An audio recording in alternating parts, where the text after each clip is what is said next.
This is the Patriots Catch-22 podcast with Evan Lazar and Alex Barth. I'm Evan Lazar. Evan Lazar. Hello, everybody. Nailed it. Joined as always by our Barth. That's a fit. That's a match. No risk it, no biscuit.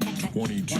Here is Evan Lazar and Alex Barth. I just love how 10 minutes of anything that's not Patriots just sets all of you on we made fire. it a little. We tried to make it Patriots relevant. What's your new hobby going to be?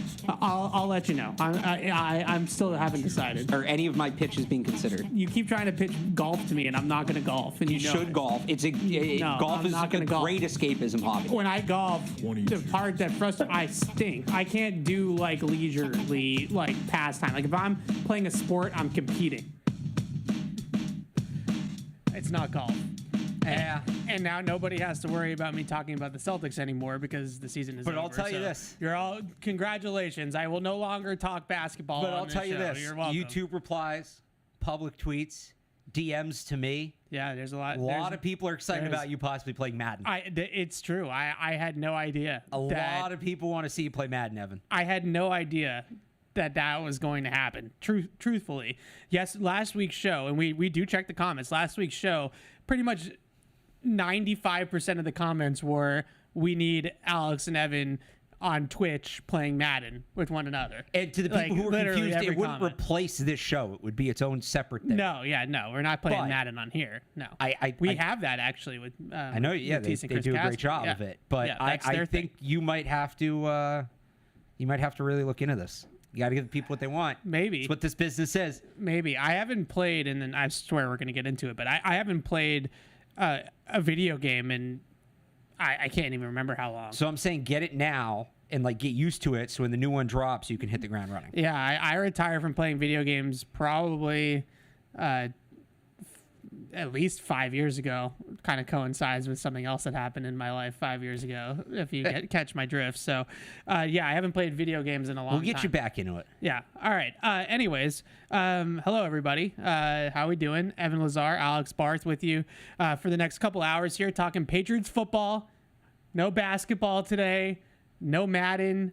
We're talking actual football because we were out at OTAs yesterday, and we got our first look at the full squad, mostly.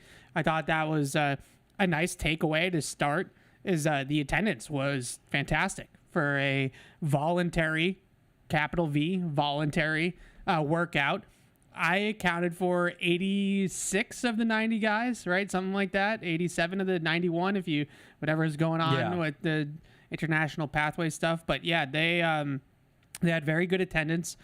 And I just thought in general that there was a nice intensity, a nice pace to practice. We saw that at rookie minicamp too. Great pace. I thought it stood out, but even towards the end with Belichick, there were times where practice would the beginning of practice it felt like it was slow to get started. Like they would do stretch and then they would do individuals and they do a walkthrough period. And there was just a lot of warm up to the actual team drills.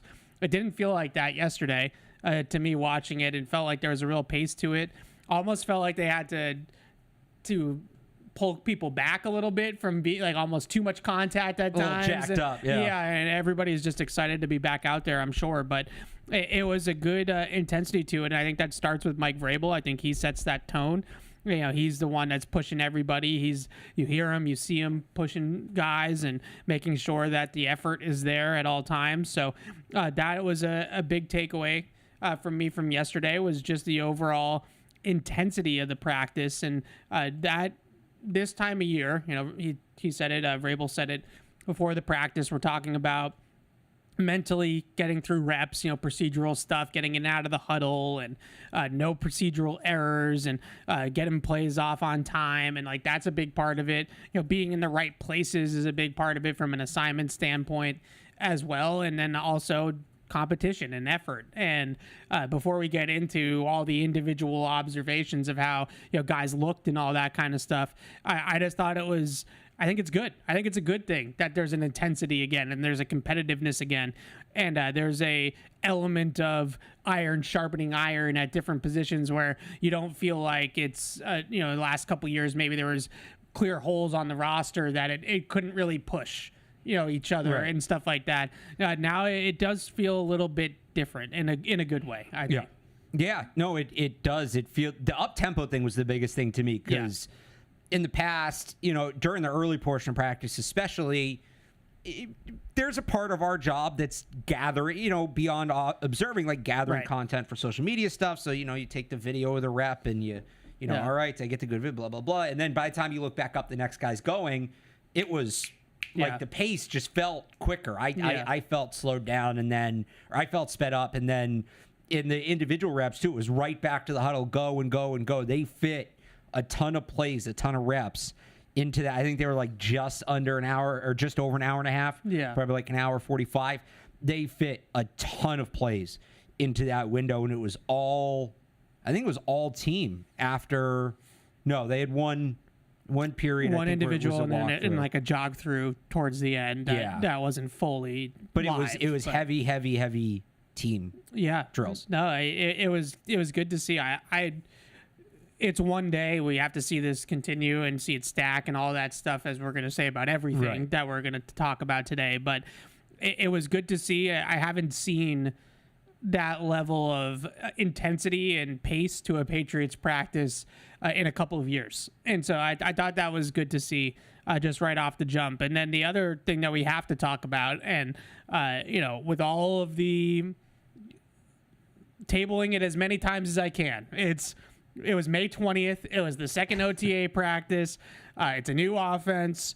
He doesn't have everybody out there with him just yet. Like all of the tabling we can possibly put out there, the numbers and the facts about Drake May throwing 4 interceptions in practice yesterday.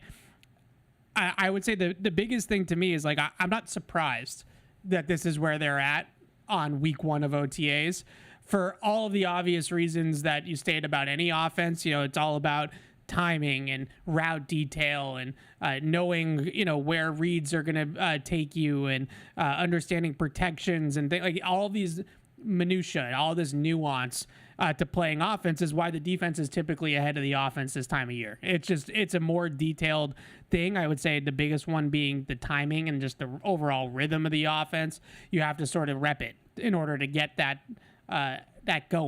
timing going. And I also just I'm not overly surprised that with a Josh McDaniels offense that they are where they are, like based off of yesterday at least, and that it's going to be a little bit clunky at times and there's going to be a little bit of a learning curve at times doesn't surprise me in the least. So it's a long way of saying my concern level for it is like 0. I'm not worried at all. It's not ideal. It's not what you want to talk about. I wish that we could come on here and talk about that he lit it up. Like that's what we would all like to see. But I'm not surprised. It looked a little bit to me like how it looked for him early on in training camp last year when he was adjusting to Alex Van Pelt's offense. So we know that there's with Drake May, there could be an adjustment to this offense. Now, the only thing that I would hope for is that it ascends a little bit quicker. Hopefully we get to training camp in July and we're already past this, right? Last year, it took a couple of weeks into training camp for him to get past it. Hopefully we're already past this by the time we get to July and to the real stuff in August. So my concern level, again, is 0, but it is notable that this is where we're at. And it's not a continuation from last year. We're kind of starting over in some respects, and that's why it's not surprising, but that's just the truth. That seems to be where we're at right now. Yeah, look, it's not nothing. It's something that you keep in mind and moving forward. Okay, he had a bad first day. Can he get better? Yeah. Right? I don't think it's the be-all, end-all. I don't think this is indicative of what he's going to be, but clearly there's room to grow, and it's not going to be, it maybe isn't the smoothest transition, which we kind of knew going in. So, also, like, let's not take credit away. Christian Gonzalez was awesome yesterday. Yeah, I'll get to that. Two of those picks were just bad. Like, period. They were bad. They were on Drake May. They were bad. The one Gonzalez got on the deep ball to Kyle Williams, just an unbelievable play. Yeah. So, tip your cap to him, too. And it's the kind of thing where we were joking, like, and there were a few other plays where we were joking that if the offense wanted a shot to run what they were trying to run, they were going to have to take Christian Gonzalez off the field because he was just too good. So, there's some of that. But, no, it's lowercase c concerning. You obviously don't want to see Drake May have a day like that. But now looking forward, okay, does he bounce back? Is this a funny story we're laughing about in January Right. when they make the playoffs, or did this turn out to be the start of something that was maybe a big issue? There's time to turn it around, right? If he was doing this in practice in August, you're a lot more worried. But for right now, and it's not a linear, we didn't see day one. Who knows? Maybe he lit it up yesterday. Yeah. Right. It's not a linear process, so it's still a wait and see kind of thing. As it is, we're going to talk about players that were good outside of Gonzalez, who I think is just a stud. A lot of the players we're going to talk about being good, we're going to kind of put the pause on and say it was just one day. Yeah, I think it's a good look in to get kind of like a feel for what it looked like early. And the next week we'll be out there again, I believe next Wednesday, and then we have another one, open OTA the following week, and then you have mini camp in the first or second week of June there. So yes, you hope that that every time we kind of check in with this, right, it gets progressively better and better and better.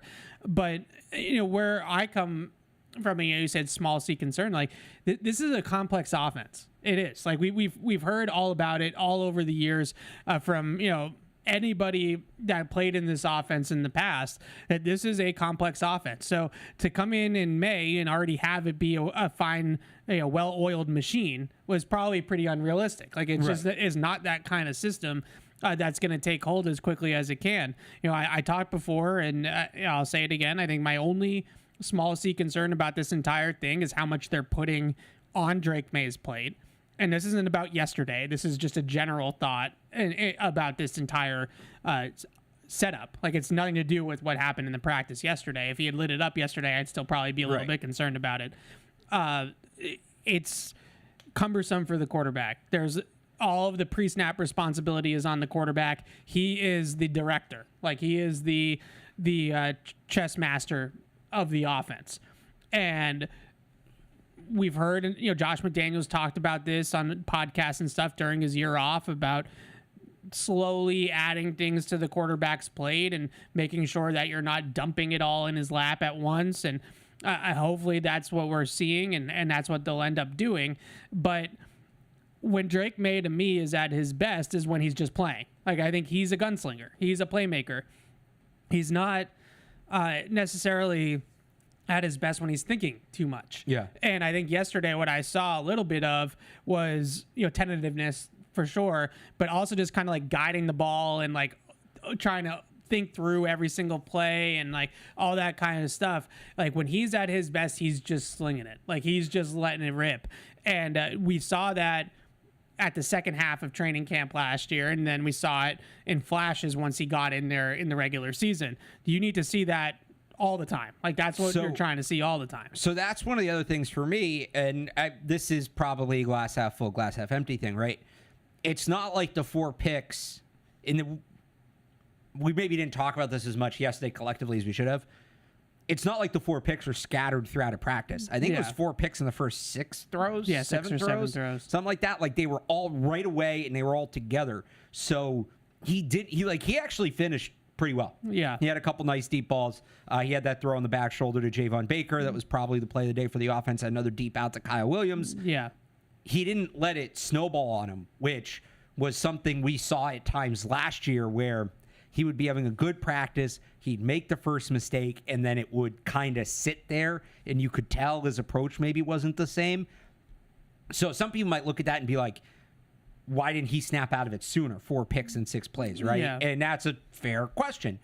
Some people can look at it and say, well, that was all in one period. All right, period ends, short memory reset, and he was fine the rest of the day. He didn't really have any problems the rest of the day. Yeah. And they threw quite a bit after that. Yeah, it was a passing camp, so they threw most of the day. And, the back shoulder throw is probably the best play to Javon Baker. I thought the throw that you said described to Williams on the out was his best throw of the day. 25 yard deep out? Yeah, just a little cover 2 hole shot, pump the safety, throw it into the cover 2 hole. Like that to me is when he's at his best, is when he's feeling it, is when he's pumping guys off or looking guys off and, putting the ball into tight spaces and, using that arm talent and using that athleticism and kind of playing free and playing loose. That's when Drake May is Drake May at his best. I thought we saw that as the practice progressed a little bit more. He had another deep ball to Kayshon Boutte that was catchable, that I thought was a good read and a good throw that just Booty couldn't, finish through contact, and the ball fell incomplete. So overall, I'm optimistic that this is going to be fine. Like I feel very confident in McDaniels and Mike Vrabel and to figure this whole thing out. But we have a show to do today, as we always like to say. And the show that we have to do is based off of the practice we saw yesterday. And because I always feel like there's two sides to everything when it comes to this kind of stuff.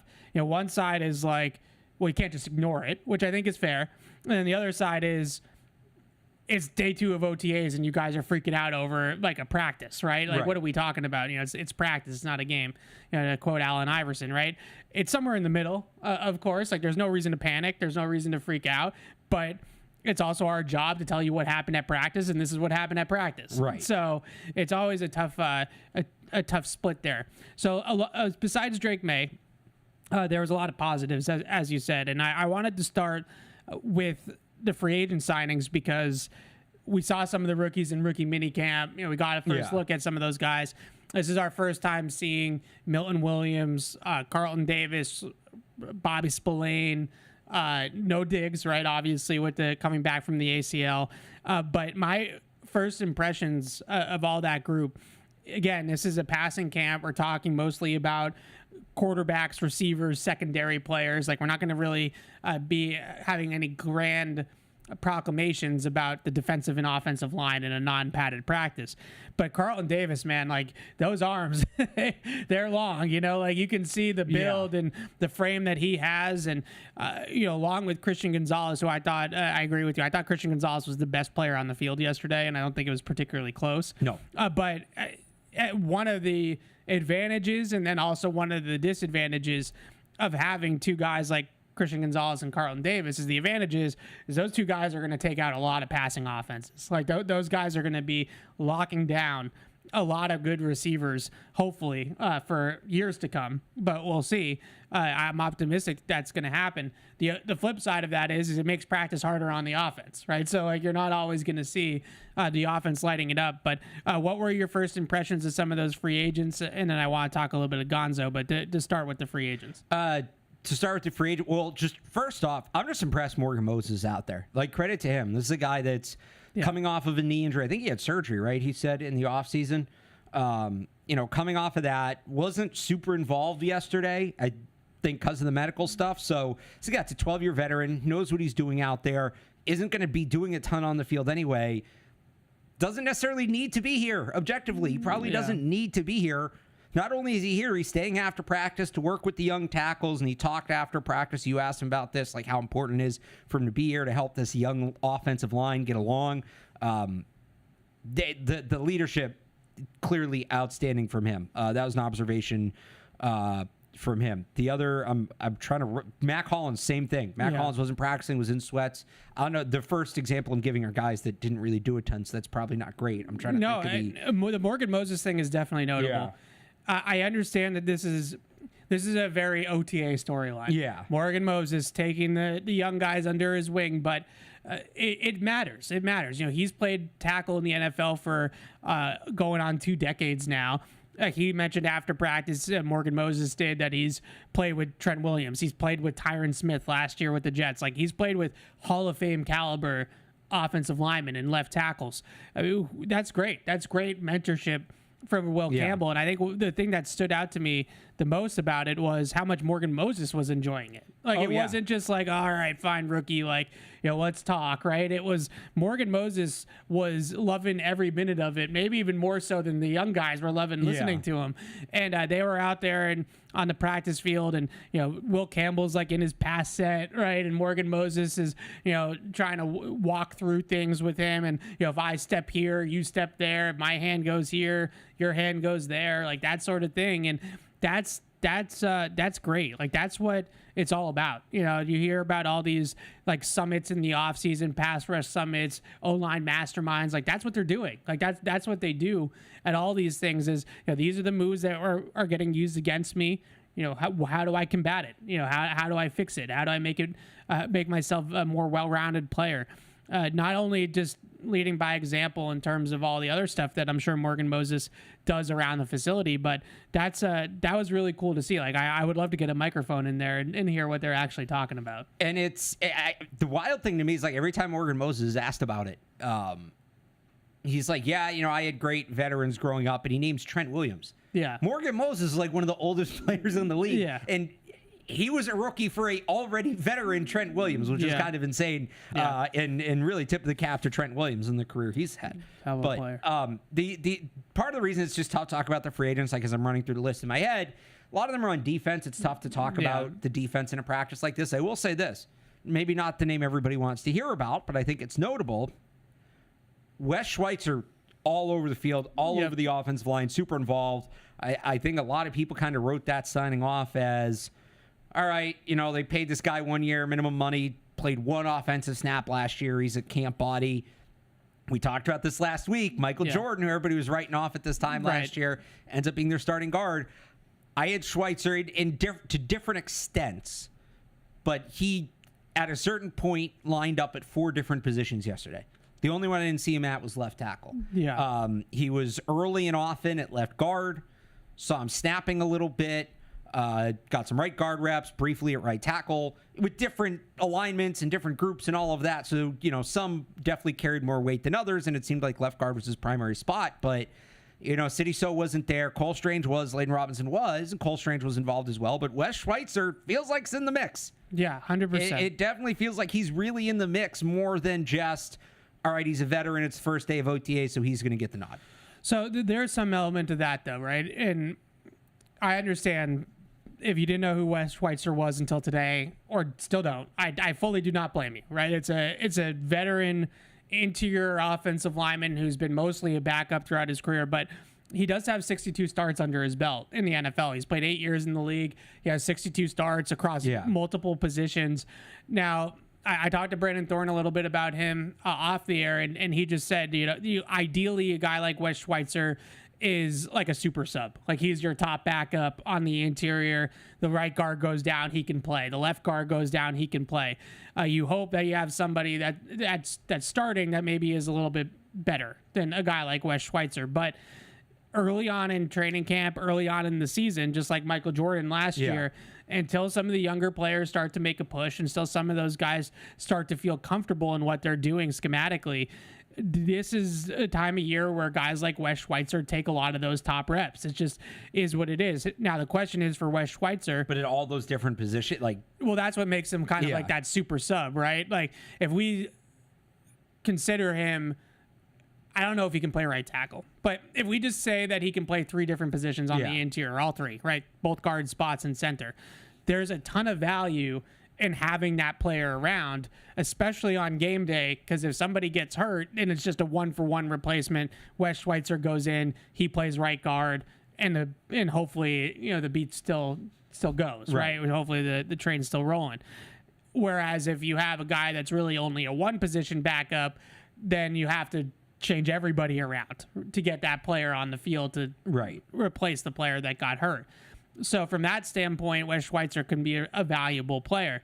If he can back up all 3 interior spots, that's probably his best path to the roster. But the other question for Wes Schweitzer is, how long can you hold off a Layden Robinson? How long can you hold off a City So? Cole Strange, I think, is going to be in the mix, but you get the drift. Jared Wilson. Did Cole Strange look bigger to you? Maybe in the upper body. Yeah. I thought bigger. Well, the thing we've talked about with Cole Strange at guard is he's is he bulky enough? Is he powerful enough to play the way McDaniels wants to play it? Looks like maybe he worked on changing his body type to be more in the mix there. Yeah. So how long does he hold off those guys, if at all? I don't know. We'll find out. We'll see come training camp. But Wes Schweitzer's an NFL interior offensive lineman. Like, this guy's been around. This is, he's not Zach Martin, right? But he's also not a nobody. Like, he's got some experience, and he's got some name value to him. Now, along with Schweitzer, we saw a lot of Cole Strange on the offensive line. Will Campbell locked in at left tackle. I don't think that's a surprise to anybody. The 2 spots that really didn't move were left tackle and center. Yeah, Bradbury and Will Campbell. Bradbury at center, obviously. Campbell at left tackle. What are your feelings though on left guard right now? Because I do think Cole Strange, based off what we saw, and again, to table it 500 more times, we saw 1 day of practice. Okay, we haven't seen a ton, but based off what we saw, it just at least feels like Cole Strange has maybe the inside track. I would say, like, it's good. They kind of are. It seems like they're giving him opportunities. Let me put it. That's with the big caveat of City So not being there. Yeah, but and I think Jared Wilson looked like he might have been limited. Yeah, so that too. I think Cole Strange is maybe more in the mix than me and some other people were giving him credit for. Yeah, I'll say that. I need to see it with everybody out there to be like he's the favorite, because just knowing historically what Josh McDaniels has liked, City So would be his guy based off of that. Now maybe it's changed with this year he took and he went around and he went to all these colleges and saw offense being run differently. Maybe that changes, but like traditionally, City So's his kind of guy. So, maybe City So's here next week when we're out there and he's getting all those reps, and that wouldn't surprise me at all. But it does seem like Cole Strange is more in the mix. He's more in the mix and playing guard. He played a little bit of center in warm-ups and like walk-through type drills, but once they got into full team, he was playing guard. I didn't see him take any snaps once they got into the full team stuff. Caden Wallace, top backup at right tackle. It seems like, at least for now. We'll see what happens. I kind of like that. I think there's a chance, and I know it might be a year or two from now. Maybe that's a little bit too long for some people's liking, but the passing of the torch that could go on there from Moses to Caden Wallace makes a lot of sense. It would obviously be a lot more seamless for the Patriots if they didn't have to then go use another draft pick in a year on right tackle because they feel like they have one with Caden Wallace. But last thing on the offensive line, I didn't take it lightly that when they were doing team and Drake was struggling, his whole right side of the offensive line was on the other field. Not participating. like Morgan Moses and Mike Onwenu were on the other side of the field. And they were working with Jared Wilson. So I think there's a good case to be made that 3 of the 5 best linemen on the team were not participating in those team drills. So it'll be interesting to see what it looks like once those two, especially the 2 veterans. I don't know where Jared Wilson's going to factor into all this, or when, I should say, Jared Wilson's going to factor into all of this. But those 2 veterans were not participating in the competitive team period. So maybe that will help, having a more solidified pocket. Let's gush a little bit about Christian Gonzalez, because I thought he was the best player on the field yesterday. I didn't think he was particularly close. I thought he looked even more like confident and comfortable than maybe even what we saw last year when he was a second-team All-Pro. Even at the podium, he seems he's not a guy that talks a lot. We've talked about this. He's got that kind of Stephon Gilmore, quiet, soft-spoken. There's nothing wrong with that. Yeah. Yesterday at the podium, and he had 2 picks. He's probably feeling himself a little bit. But yesterday at the podium was like as confident as I've ever seen him with the media. Yeah. Like the whole thing. On the field, after practice, all of it, he seems calm, comfortable, confident, and maybe that's having played a full NFL season, which he obviously didn't do as a rookie. You're right. But he just seems like he's in a great place right now. Yeah, so the first interception he had was just, coverage rotation. He rotated down into the flat and jumped a pass into the flat. Not to take away anything from the play, but the second interception on the deep ball was just an unreal, that would have been, if fans had saw that, if that was in a game, that would have been on the top of a highlight reel type thing from Christian Gonzalez. So it looked to me like it was, deep post corner. So Kyle Williams nodded to the post and then broke on the corner. And Christian Gonzalez was kind of in no man's land a little bit in the flat on the backside there. And I thought that he probably had the deep third of the field, in a cover 3 look. And it looked open. It flashed open for a second. Yeah. It looked like Drake May was going to be able to get the ball there to Kyle Williams. And I would estimate that Christian Gonzalez covered 40 yards, probably about 35, 40 yards, just in a dead sprint right to the spot where the ball was going, and over the shoulder just caught the ball in front of Kyle Williams. Yeah. And I don't think that Drake May or Kyle Williams thought there was any chance that Christian Gonzalez was going to get to that pass. Dare I say, you tell me if I'm going a step too far, and it is OTAs, so there's definitely some hyperbole here. A little Ed Reed-ish. It was a great pick. Yeah. I mean, it was and what I thought was, even more encouraging about it is that it was in zone. Like it was, like it wasn't like he was, lockstep in man to man, which is obviously awesome to watch him, lock down receivers in man as well. But sometimes in zone coverage, and early on in his career at Oregon, it wasn't a strength to his game. He was clearly a man coverage corner. That was a strength of the game. But this play, he had eyes in the backfield. He was a zone corner. Had that deep part of the field over there. I wouldn't go as far to say maybe as he baited him into it, but he just kind of was Johnny on the spot and was aware and alert to the route that Kyle Williams was running. And man, did he cover a lot of ground in a hurry. I think that's one of the things that always surprises me, even still a little bit, about Gonzalez, is how fast he is, because he's a big dude. He's like 6'2".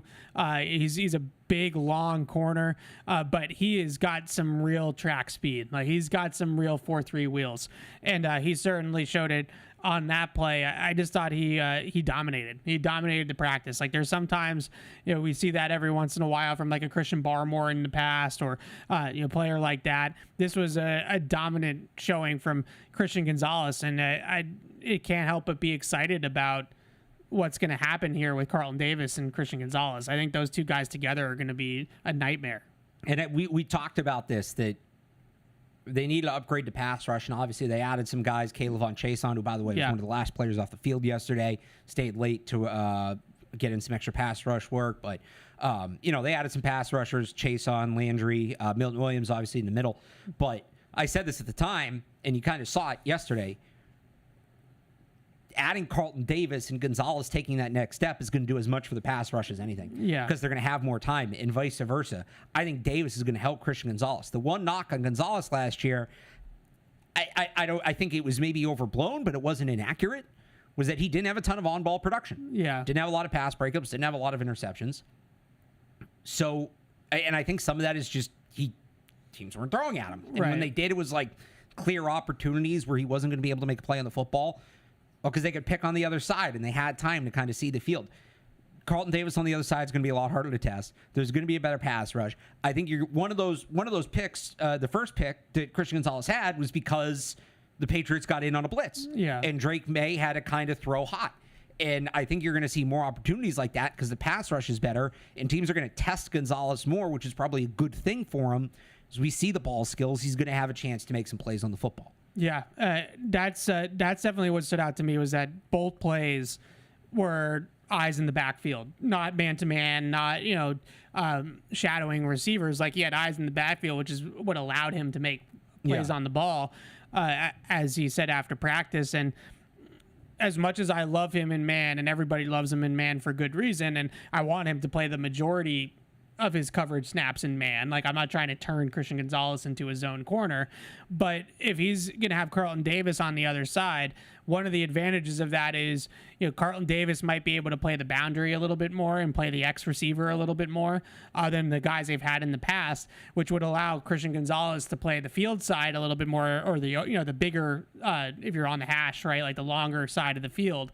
And when you play on the field side, a lot of the time you play a lot more zone on that side of the field compared to the boundary, where even if you're like man-to-man, or you're in like a cover 3 or a quarters look, like if you're a 3-by-1 and you're on the boundary, so 3 receivers, one to one side, 1 receiver to the other, the boundary corner is basically in man-to-man coverage. Even if it's not truly a man call, that's basically what's happening. The field corner is then more in like a zone coverage, or the way that they pass it off in matches, and that allows eyes in the backfield. Like there's a world where that will increase his on-ball production, where we might see even more interceptions from Christian Gonzalez. And the exciting part about that is also, I just mentioned his speed. Like that, he's really fast in the open field. Like, so if he gets the ball and he has a chance to return it, like he's going to flip the field, and he's going to return it potentially all the way to the house in some instances. So that's exciting to me, is that it almost, having Davis in a way almost like frees up Christian Gonzalez to be a little bit more of a playmaker at times, which I think is something that they haven't always been able to tap into, because they've had smaller corners like Jonathan Jones or Marcus Jones playing the opposite side on the outside. You can't really allow him to be a zone corner or have eyes in the backfield and all that stuff. So that's exciting with Christian Gonzalez. I think there's another level to his playmaking ability that we might be able to see now that he has somebody, like Davis, who can kind of take out his assignment and handle more boundary responsibilities. A couple of other things, and then I want to get to the rookies. We saw Christian Barmore out there participating. Looked like he was a full participant. I'm like holding my breath about it a little bit. I'm not going to lie to you. Like, I just cross my fingers and hope for his sake that nothing happens and nothing pops back up for him. It was good to see him out there. It was kind of cool. Very first snap of team drills, you see Keon White, Christian Barmore, Milton Williams, Harold Landry, Carlton Davis on one side, Christian Gonzalez to the other side. That was the vision. Like, that's the defense, right? That's the core or the foundation of the defense there. What did you take anything away from Barmore? I know it's non-padded practice for defensive linemen, but I guess like the one takeaway is just it was good to see him out there. Yeah, I mean, he had told us he'd been cleared, so you knew he was going to be out there, but cleared could mean so many other things, right? And like, all right, well, is he going to be out there standing around? Is he only going to do individual? He didn't come off the field. Like, he was out there as much as Milton Williams and any of those other guys. So not just like cleared for action, but didn't look limited at all, which is obviously encouraging. And like you said, it's a medical thing. It's not like he's trying to come back from a hamstring, right? Right. So you never know, and you hope for the best, obviously, but it looks like he's, at least as things stand right now, looks like he's in as good a place as he can be. Yeah, the other thing with the defensive line just that I thought was notable is just I feel like Keon White's such an X factor for this group. Yeah. Not that he was bad by any means last year. He was a good player for them last year. 45 quarterback pressures. He was a good player. He's a disruptive player. But it was inconsistent. It obviously was really good early and then kind of tailed off as the season went on. But he was getting more attention, and there's no Barmore, at least not at full tilt last year, and there's nobody else really for offensive linemen and offensive coordinators to worry about or scheme about, game plan for during the week. But Keon White, to me, is a real X factor. Like, this group could be the defensive line in particular in their front. Like, they could be really borderline elite if he takes that next step. Right. Because if you assume that Barmore is going to be himself, which I get is also a little bit of a leap, if you will. You know what you're getting in Milton Williams. I think, maybe as a run defender, there's still some unknown there, but you feel pretty good that you're getting a really good player in Milton Williams. If Keon White takes that next step forward and he's more consistent and he's more gap sound and he's keeping the quarterback in the pocket, he's playing a little bit more as like a 4-3 defensive end with his hand in the dirt and allowing him to kind of get up the field and not worry so much about containment and things like that. That to me elevates them even more. Like, that could really push this group on the defensive line up another level. I'm excited to see what they do with Keon White, because I thought in the old scheme, he's kind of too big to be a 3-4 outside linebacker up on his feet. Yeah. He's like too heavy for that. But then he wasn't quite big enough to be like a 2-gapping defensive end. So he's kind of a tweener. But as a 4-3 end, rushing the quarterback and getting up the field, like, you can see a vision there for Keon White being a really disruptive player. Oh, yeah. No, I think that he's somebody who's definitely going to benefit from this system change. I think that he's probably a better fit in Vrabel's defense than the one he was in. Yeah. Let's talk a little rookies. We saw Will Campbell at minicamp, minicamp. To go from Keon White, like, those two guys, we saw him go at it a ton. It's going to be a really good, and this is non-padded, so you really can't take a lot from it, but just the idea that I think there's going to be a lot of those two guys head-to-head in one-on-ones, in team. It's going to be a great opportunity for Will Campbell, because Keon White, stylistically, is the kind of player that gave Campbell the most trouble in college. Yeah, big, long, physical, good off the ball. Absolutely. So Will Campbell aside, because look, there's not a ton to glean right now about Will Campbell. You can watch his footwork, you can watch how he moves, but we already knew he moved well. Like, he's a great athlete. Like, he's going to move well.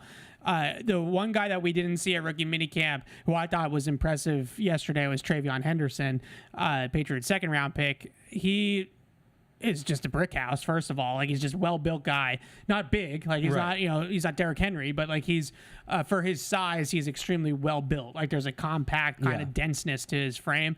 I thought his explosiveness and his speed was evident just watching him from the eye test. I thought he looked quick. He looked fast, looks balanced. He was, catching screens and kind of jitterbugging around a little bit as well on some of those plays. I'm bullish on this guy. Like, I think he's going to be a really big impact player for them. And not a running backs guy, but this guy, because of his impact that he can make in the passing game, both as a pass catcher and as a blocker, I just think that adds a dimension of big playability that they just didn't have. I think he looked the part and then some to me. And the burst, like when he gets in the open field, seeing it in person when he gets to that top gear is really something. How quick he can do it and what that top gear is. So, yeah, he was fun to watch yesterday. Yeah, Kyle Williams, I thought, again, stacked today. Like, I think he gets open. Now, it's OTAs. There's no contact, so you can't get your hands on anybody. No press. You can't, hit anybody over the middle of the field. There's no contact. So in this setting, a receiver like Kyle Williams should shine. Like, this should be the Kyle Williams show. But to his credit, he did get open a couple times yesterday. You mentioned the pass that he caught along the sideline on the out. I thought he was initially flashed open on that deep ball that Christian Gonzalez picked off. I thought he created the separation at the top of the route. The one thing that I would say with Kyle Williams and Drake May is Kyle Williams, to me, is a type of receiver that you can't overthrow. Like, instead of throwing the ball to a spot where he has to then elevate and like kind of win a jump ball down the field, you got to lead him. Yeah. And you got to let him just run underneath it, because he's not a big dude. So he's not a jump ball receiver. So more that I see him in person, I know other people have had this comp or have mentioned this comp. I do kind of see a little bit of Brandon Cooks in him. Like, I think he's got a similar size to him.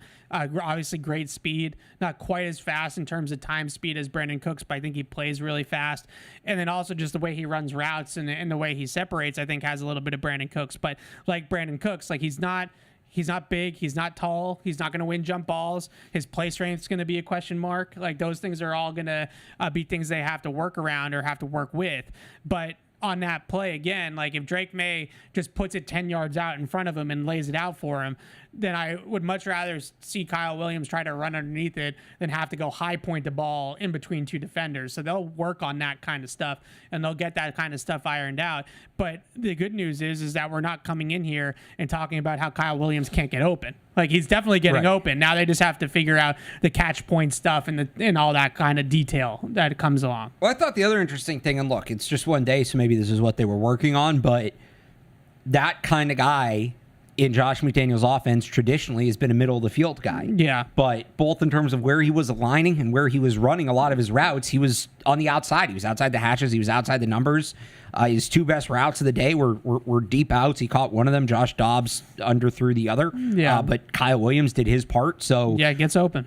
Like, he gets open, but he gets open on the outside. Yeah. And this is what they've been missing. As much as they've struggled at wide receiver in recent years, there's a pretty consistent through line of guys who can take care of themselves in the middle of the field. From Edelman to Myers to Pop.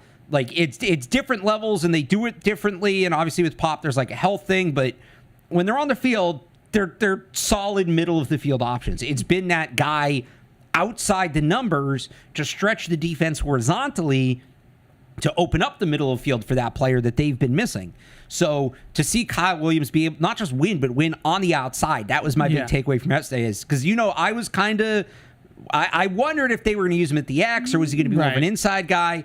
It looks like they're getting him ready to play the X, play on the outside, and if he can get open on the outside, like, that's what Tyquan Thornton was supposed to be. It's what N'Keal Harry was supposed to be. It's why they traded for Devontae Parker. We can go through a lot of the wide receiver moves they've made that they've missed on in the last 5 to 8 years. We're trying to get that outside guy to draw attention out there and open up the middle of the field. Kyle Williams stylistically is very different than any of those players. Yeah. So he is similar to Brandon Cooks, who's probably the last really good outside guy they had. Yeah. So that was encouraging to me yesterday. Again, maybe yesterday was just, hey, today's the outside day because he can play 3 spots. Right. Yesterday was the outside day for Kyle Williams. Maybe tomorrow he's back inside and they're going to work him everywhere. But I did like not just seeing that he was able to get open, but that he was able to get open on the outside. Based off of one day, based off of yesterday, the routes that Kyle Williams was running reminded me a lot of how McDaniels used Brandon Cooks. Is that going to hold? We'll see, right? But in terms of the routes he was running yesterday, I felt like I was kind of watching Brandon Cooks, and the deep ball that Drake May did throw to him, it was, he kind of moved into the line of scrimmage a little bit, kind of gave him some more space to set up the double move, and runs a big double move. Like I remember it was in Mexico City against the Raiders. Brady threw a touchdown pass to Brandon Cooks on that route, right? Like that is the type of stuff that they were doing with Cooks within the framework of this offense. So even though it is technically outside and they are vertically stretching the field, it's still within the confines of like what McDaniels' comfort zones are, right? Like they're still kind of pressuring the middle of the field. He's kind of closer to, in more of like a reduced or tight split and not all the way out wide, like in the max split outside the numbers. It's not in isolation, just release and run a go route and beat your guy. There might be some of that, but there's more nuance to it than that. I'm excited to see how they continue to stack that together, but it had a little Cooksian feel to me, which is not a bad thing. Like I love Brandon Cooks. They should have kept Brandon Cooks. We're both Brandon Cooks stands, I believe. Yeah, so all for Brandon Cooks. Moving on here to the other rookies, Jared Wilson, we mentioned, seemed limited, didn't do a whole ton, so skip over him. The one guy that I need to watch more of in practice, and next week I will do it, because as you know, my eyes go towards the offense. Like it's my favorite part of the game. It's also, Drake May's the franchise. Like I want to watch what the quarterback's doing. Just happens to be the way it is. But I do feel like we should talk about, and I think I need to watch more of Craig Woodson, because I think he's starting to, he had a couple flashes in rookie minicamp. He had a flash yesterday. He made a diving interception on a tip pass. Is there a world where Craig Woodson's more involved than maybe originally thought, or maybe not even originally thought, but just more involved? Yeah, I mean, he's involved as that third safety. Yeah, absolutely, and he can play a bunch of different spots, and maybe it's not as that true free safety we thought they needed, but rotating with Duggar and Peppers, certainly, I thought he was good yesterday. He has a little bit more pure coverage ability, I would say, than Duggar and Peppers. Like Duggar and Peppers, we know what they're good at. They're physical safeties. They're downhill players. They play in the box. They want to come downhill, take on blocks, blitz, maybe on occasion, cover a tight end or so on and so forth. I would say that Woodson really feels more like a pure cover safety, like a guy that can play nickel, a guy that can play up top, that has ball skills around the football, that can make plays on the ball. So it's exactly what the doctor ordered in terms of skill sets and like putting that group together. There's a very good chance, and hand up, because I did not have Craig Woodson rated as highly as the Patriots drafted him. There's a very good chance this was the Patriots getting one on the old media, right? Like this is a good scout by them potentially. I think maybe they were right on this player, and the media was wrong, or the media was too low, I should say, on him. A lot of people had him as more like a mid to late day 3 pick, and the Patriots picked him in the 4th round. But maybe we were sleeping on Craig Woodson. I was impressed. Was there any other rookies that they drafted guys before we get to the undrafted guys that stood out to you? I mean, Marcus Bryant working with Morgan Moses, along with Will Campbell, I thought was notable. Borgalis hit all 4 of his kicks. I'll let you get to the kickers in a second too. Okay.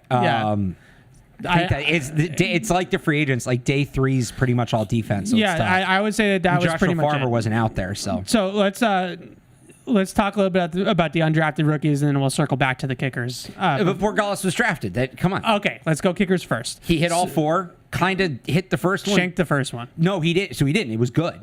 Yeah, but he didn't hit it right. Yeah. But there's something to be said for if you don't hit the ball right and it still goes through, it means your mechanics are probably pretty clean. Good consistency. Right. So you don't want to see it, obviously, but when your miss hits are going through, that's generally a good sign. And then drilled the other 3, and John Parker Romo missed 2 of 4, missed 1 wide right, missed 1 wide left, which kind of means he probably got in his head, started overcompensating.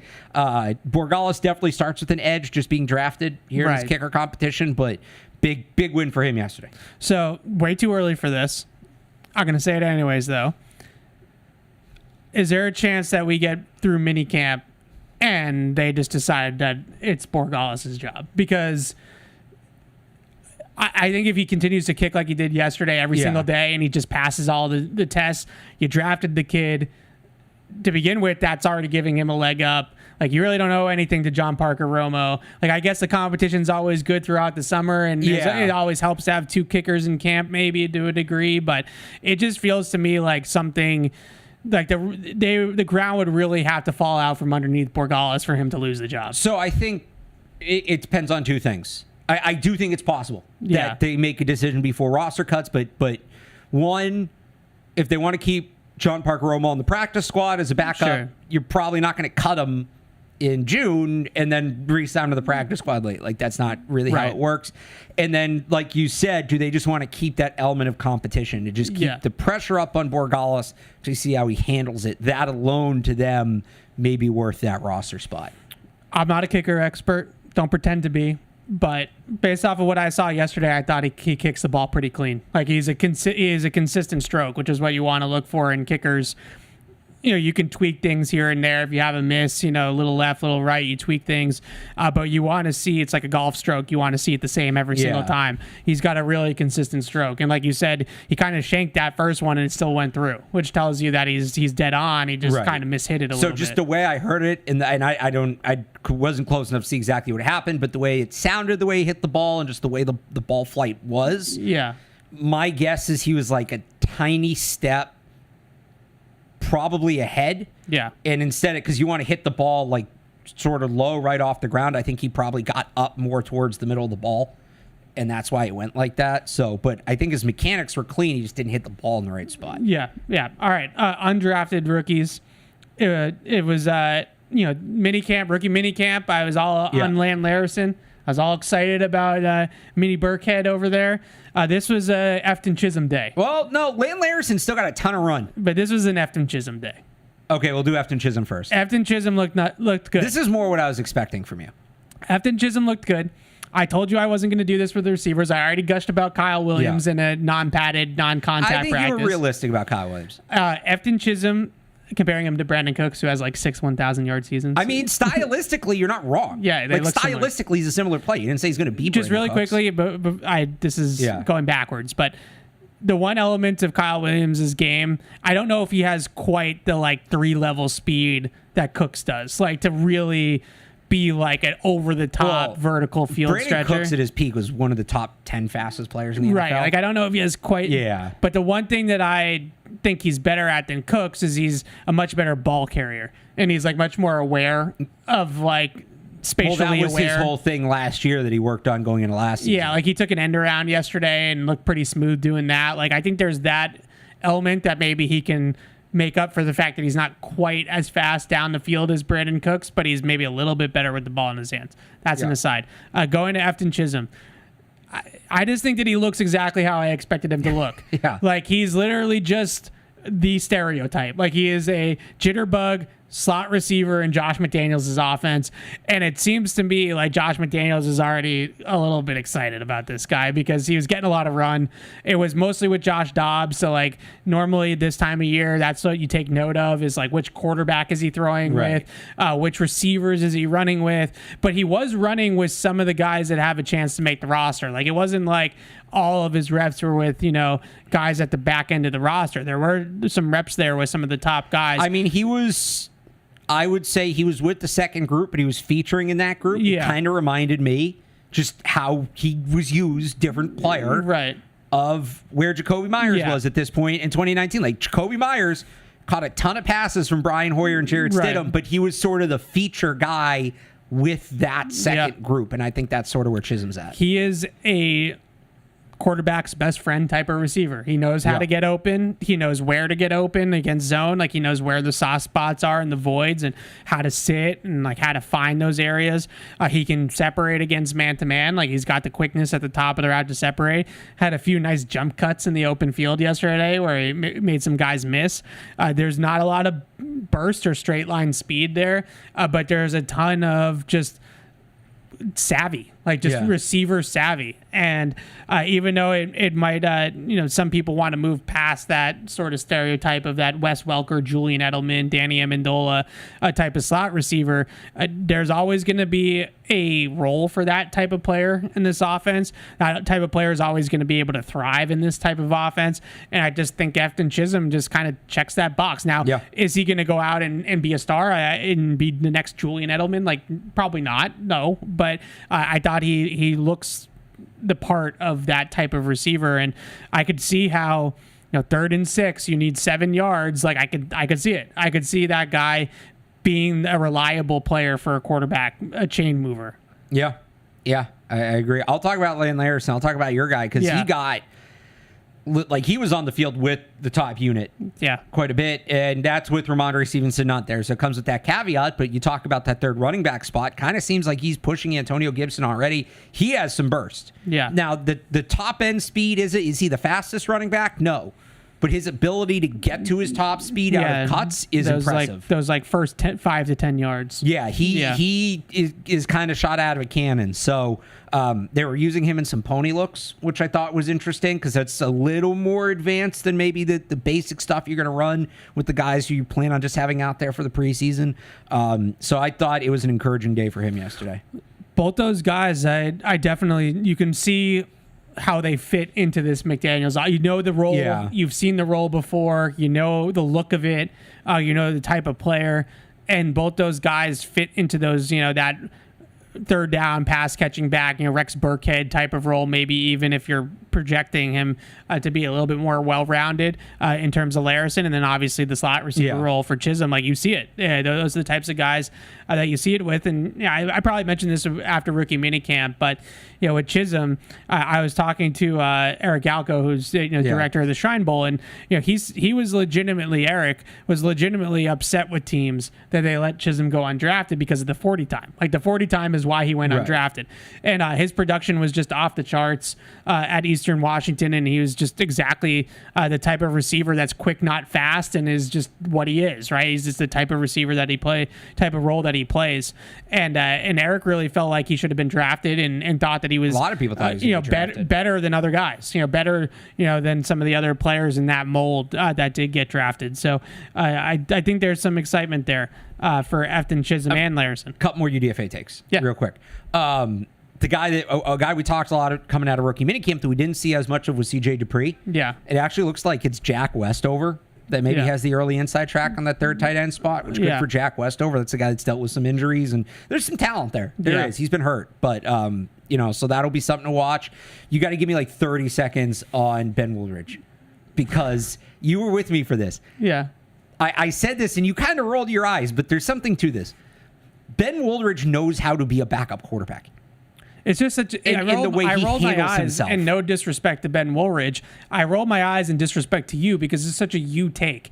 Like, it's like, oh, that guy doesn't actually have aspirations to be a starter. No, I don't mean that. I don't mean it in that sense. I don't mean it in the sense that he doesn't have aspirations to be a starter. But this will make sense in a second. Yeah. He was in college for 7 years. He started 19 games. 11 of them were last season. Yeah. Some of that was due to injuries, but we heard this last year a lot with Drake May when he was behind Jacoby Brissett, and then with Joe Milton about how there's only so many reps available at the quarterback position, and how do you get better when you're maybe not out there? And Ben Woolridge is a guy who has been in that spot quite a bit, and I think he knows how to make the most of it. And what I mean by that, what stood out to me, we heard a lot last year about mental reps. That was a big talking point time last year. This is such a you take. Where and you see it where the rest of when the running team, the rest of the offense is on the sideline, the quarterback, and this isn't uncommon, quarterback will go stand about 10, 15 yards behind the offense, directly behind the quarterback that's in the live drill, usually next to the offensive coordinator, one of the coaches, and you stand back there so you can see it, and you mentally go through in your head, all right, this is what I would do as I see it happen. Yeah. Ben Woolridge took that to another level. I don't remember seeing anybody do it to this level before. He's miming the entire thing. Where literally down under center, getting down in the quarterback stance. Yeah. He's pointing out the mic. He's going through the full drop. It looked like it synced up at times. So this was when they were split fields. It was Drake May on one side, and then Dobbs and Woolridge on the other. Like, it synced up perfectly with Dobbs, and it looked like a glitch in the Matrix. But there's also times where, he's pointing out the mic back behind the play, before Dobbs did. Yeah. And so it's like he's really making the most, I think, of the situation he's in. And ultimately, he's got to make plays. And he didn't have a ton of reps. It was a lot more favored towards Dobbs on that side of the field. And I'm sure he'll get more chances once we get into the summer and obviously the preseason. And he's going to have to make plays. But for a guy that's probably on the outside looking in for roster spot, I don't think it's impossible, but on the outside looking in, or we know they're going to keep a third quarterback on the practice squad, but prove he can be that guy. This coaching staff that talks so much about being involved in, that level of engagement, all that, that kind of process is something that's probably going to go over well with them. So it was interesting. It was kind of fascinating to see. I've never seen anybody do that. It's probably a good thing for him. If he has to make plays at the end of the day. That's not saying he's going to push Dobbs for the backup job or anything, but it was an interesting process. The third string quarterback, weirdly enough, is going to be talked about on this team. Locked in. Well, no, it's going to be talked about because they traded Joe Milton. Sure. Right? And so it's going to be something we discuss. And so Ben Woldridge is going to be somebody come preseason. If he doesn't look good, why did they trade Joe Milton? Or if he looks good, see, that's why they traded Joe Milton. It's weird, but people are going to do that. So it's interesting to watch his process, and it is a fascinating process to me. So that was a lot of time on Ben Woolridge. If he's the third quarterback, it's like fine. It's fine. If he's on the practice squad, if he's on the roster, I would probably prefer him to just be on the practice squad. I know, that makes it harder with the emergency quarterback and all that kind of stuff, but if he's a third quarterback in camp arm, and then a practice squad, third QB, totally cool. Look, we know they're going to keep a third quarterback somehow, somewhere, whether it's on the practice squad or on the active roster. Is it him, or are they going to have to go get somebody, maybe after spring practices, before camp or after camp or something? And so it's the quarterback position. Everything's under a microscope, and can he be that guy, or are they have to go get somebody else? I like his process. Yep. That's basically my takeaway. I like his process. All right, so that was day 2 overall of OTAs. We didn't mention one thing. Day 1 of open OTA. Yeah, we should give Javon Baker credit. Made the catch of the day. We didn't talk about him. He did. Still in the mix, which we kind of wondered how much he'd be. Made a great catch. He was the one guy that beat Gonzalez. Boxed him out on a comeback, back shoulder play. Made a great catch. He did make a good catch.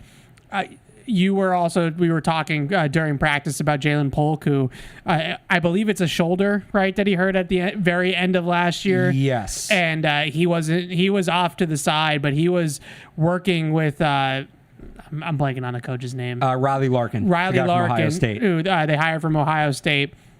It seemed like they were running the offense, like they were going through the routes that he would be running if he was participating. So he's kind of like Woolridge, like he's trying to take those mental reps and stay locked in. It doesn't seem like he's a full go yet in terms of participating in team drills. So Jalen Polk kind of still pacing his way back. Javon Baker made a nice play on that back shoulder fade. Thought he could have finished a catch down the field potentially too, that he didn't, but good play on him on that back shoulder fade. I'll say the same thing I have always said about Javon Baker. It's not talent. Like the guy has ability. He's got a lot of talent, and probably would have been drafted even higher if it wasn't for all the other stuff. He's got to me, he has to prove that he can be locked in, like that mentally bought in, locked in on the system, that whole thing. Like if he can prove that he can do all of that, and it's not the thing about being in the NFL is it can't be once a week. Like it has to be every single day. Right. You have to come out and you have to be 100% every day. Like that's how you have to be if you're Javon Baker. If he can do that, which has been a little bit of a concern, but if he can do that, then I think he's got all the ability in the world to make this roster and push for playing time, because it's not a great receiver room. It's not like there's a bunch of studs in front of him at that position, especially until Diggs comes back. There it's wide open there in terms of reps with this group. So I still think that Javon Baker or Jalen Polk can make a push. But Jalen Polk's got to get out there again, obviously. And Javon Baker's got to, every single day, he's got to be locked in. It doesn't mean he has to be first one in, last one out. Like, he doesn't have to be a cliche. But you just have to be as locked in as you possibly can be on all those days. So that's OTAs. We took a lot away from one day of OTAs. So we do. That's what we do in a week. I bet you, we'll probably, none of it will matter, hopefully. In a couple weeks, hopefully. None of those interceptions that we talked about at the beginning of the show will have any credence. But we're going to transition now. We'll take your phone calls. We'll take your emails. Open up the show here. Maybe talk a little bit of tush push. I know you have a take on that. Yeah. The reseeding proposal by the Detroit Lions also being revoked or tabled or whatever. Yeah. So I'll talk about that too. But before we open it up to you guys, support the home team. Join New England's event staff here at Gillette Stadium. Seasonal positions available in food and beverage, parking and security. Visit www.thecraftgroup.com/careers and apply today. And my favorite read, no offense to anybody else. Hey, Patriots fans, who want to see Toyota's best offers, including those not seen on TV, go to buyatoyota.com. It's Toyota's official website for deals from the official vehicle of the New England Patriots. Toyota, let's go places. All right, let's go to the phones. I know you guys have been waiting. I apologize, as always. I don't know if this is on. Trying to figure that out. Maybe not. Stalling. Doing my best. Let me see. I'll fix it. Maybe Alex can fix it. Maybe other Alex, can you pull up those calls? You can pull up Sean for us first because he's been waiting the longest. Sean, you there? What's up, Sean? All right. I'm here. We got you. I have a comp for 12 rookies, and I just wanted to hear your opinions on what I'm guessing. So we'll start with Will Campbell. I have Colts Bernard Raymond. Running back Travion Henderson. I have Packers Aaron Jones. Wide receiver Carl Williams. I have Broncos Marvin Mims. Center Jared Wilson. Browns J.C. Treader. Safety Craig Woodson. Titans Amani Hooker. Defensive tackle Joshua Farmer. Multiple teams Carlos Watkins. Edge Braden Swinson. Saints Carl Granderson. Kicker Andy Borregales. Browns Dustin Hopkins. Left tackle Marcus Bryant, Lions Dan Skipper, long snapper Julian Ashby, Texans John Weeks, cornerback Kobe Minor, CFL multiple team Ed Gainey, and UDFA fullback Brock Lampy, Lions Corey Schlesinger. So let me know what you guys think. Thanks. Thanks, Sean. A Thanks lot of for the research call. there. Yeah, I love doing comps. It's one of my favorite parts of draft season. Yeah. I just love to think about it, and it's just a cool way to kind of encapsulate a prospect, and no one is saying that those guys are going to be one for one or exactly their careers, but it's just a cool way to encapsulate it. I've heard the Bernard Raymond comp a ton for Will Campbell. I would say that Raymond is a little bit a little bit wider, a little bit longer, but not as nasty. I think Will Campbell's got a little bit more of an edge to him than Bernard Raymond, but I think that's a decent one. I think that's a good one. With Travion Henderson, I see a lot of Breece Hall in Travion Henderson. That's just my comp for him. Aaron Jones, I guess I could kind of see that as well. More of a speed guy. Kyle Williams with Marvin Mims. Mims had a good rookie year. I really like Marvin Mims coming out. I think Mims is a little bit more of a returner. Yeah, he has more ball skills. I don't know that he's the separator. Yeah.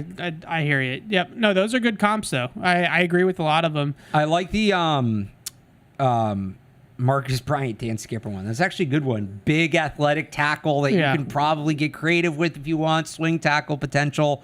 He's probably going to be, backup fringe starter, but there's value in that guy. That's a good comp. Dan Skipper has carved out a real nice career for himself in Detroit. Like if Marcus Bryant ends up being Dan Skipper and he's, their third tackle, a tackle eligible guy, can spot start like that. Dan Skipper's a solid pro. I'd take Dan Skipper at a 7th round pick all day. All right, Patty is in Agawam. What's up, Patty? What's up, gentlemen? Hey. Just a couple things today. First things first, I know I'm just a stupid fan and my opinion doesn't matter, but I'm lobbying for Alex to get to the joint practices in Minnesota. 98.5, if you're listening, get our guy or get your guy there. That's the first thing. And I wanted to get your guys' opinion on something. I really feel like, especially if they go into the season healthy, that this defense could really hit the ground running this year. And I think especially if they're able to generate some good pass rush, especially from the inside, I think those two outside corners are going to feast. And I think, it might be midway through the season where the offense hits its stride? I just wanted to get your guys' opinion on that. I'll take it off the air. As always, you guys are the best. Thanks, Patty. Appreciate it. I don't know if you probably don't know about this, but Fred asked me how you were doing yesterday on the show. Okay. I said you're doing great. Nothing nefarious about that. But I said that we're hoping that you're going to get to join practices in Minnesota. And Fred gave a whole speech at the end of the show that you should show your bosses about why you should be going to join practices in Minnesota. He did not say that you would be coming with us. He said 98.5 should send you, but he did have the whole speech. I appreciate that, Fred. I'll have to check that out. Yeah, you should check it out. It was good. And I think he takes he jokingly maybe took a little bit of credit for getting you to the combine, which was obviously not him, but where he gave a similar speech about the combine and talked that into existence. So maybe he's going to talk this into existence for you as well. When will the offense hit its stride? It's a good question.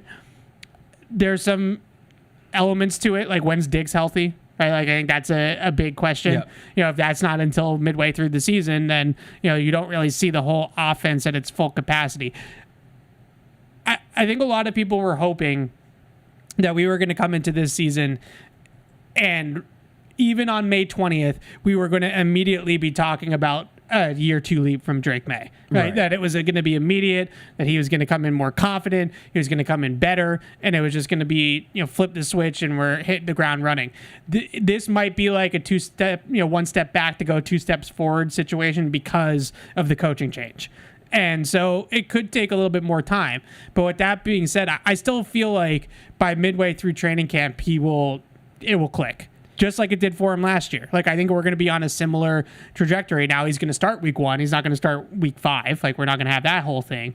But I think that there's going to be a similar timeline or path here just because of the OC change.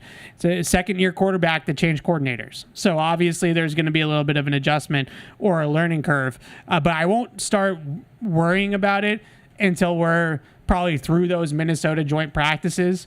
Yeah. And it's still not clicking. I'd say once you get to the preseason, that's where it gets a little more worrisome. Yeah. Because that's when you start like the competitive portion and really preparing for, you're always preparing for the season, but like really preparing for like the Raiders. And stuff like that.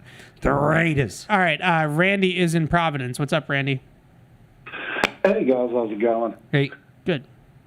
So like the OTA takeaways yesterday, I thought Morgan Moses, that guy's got to be the best value signing of the offseason, maybe in the whole NFL, right? The way he's kind of taken on that mentoring role and embraced it so much. Like, he was even talking about giving Keon White tips.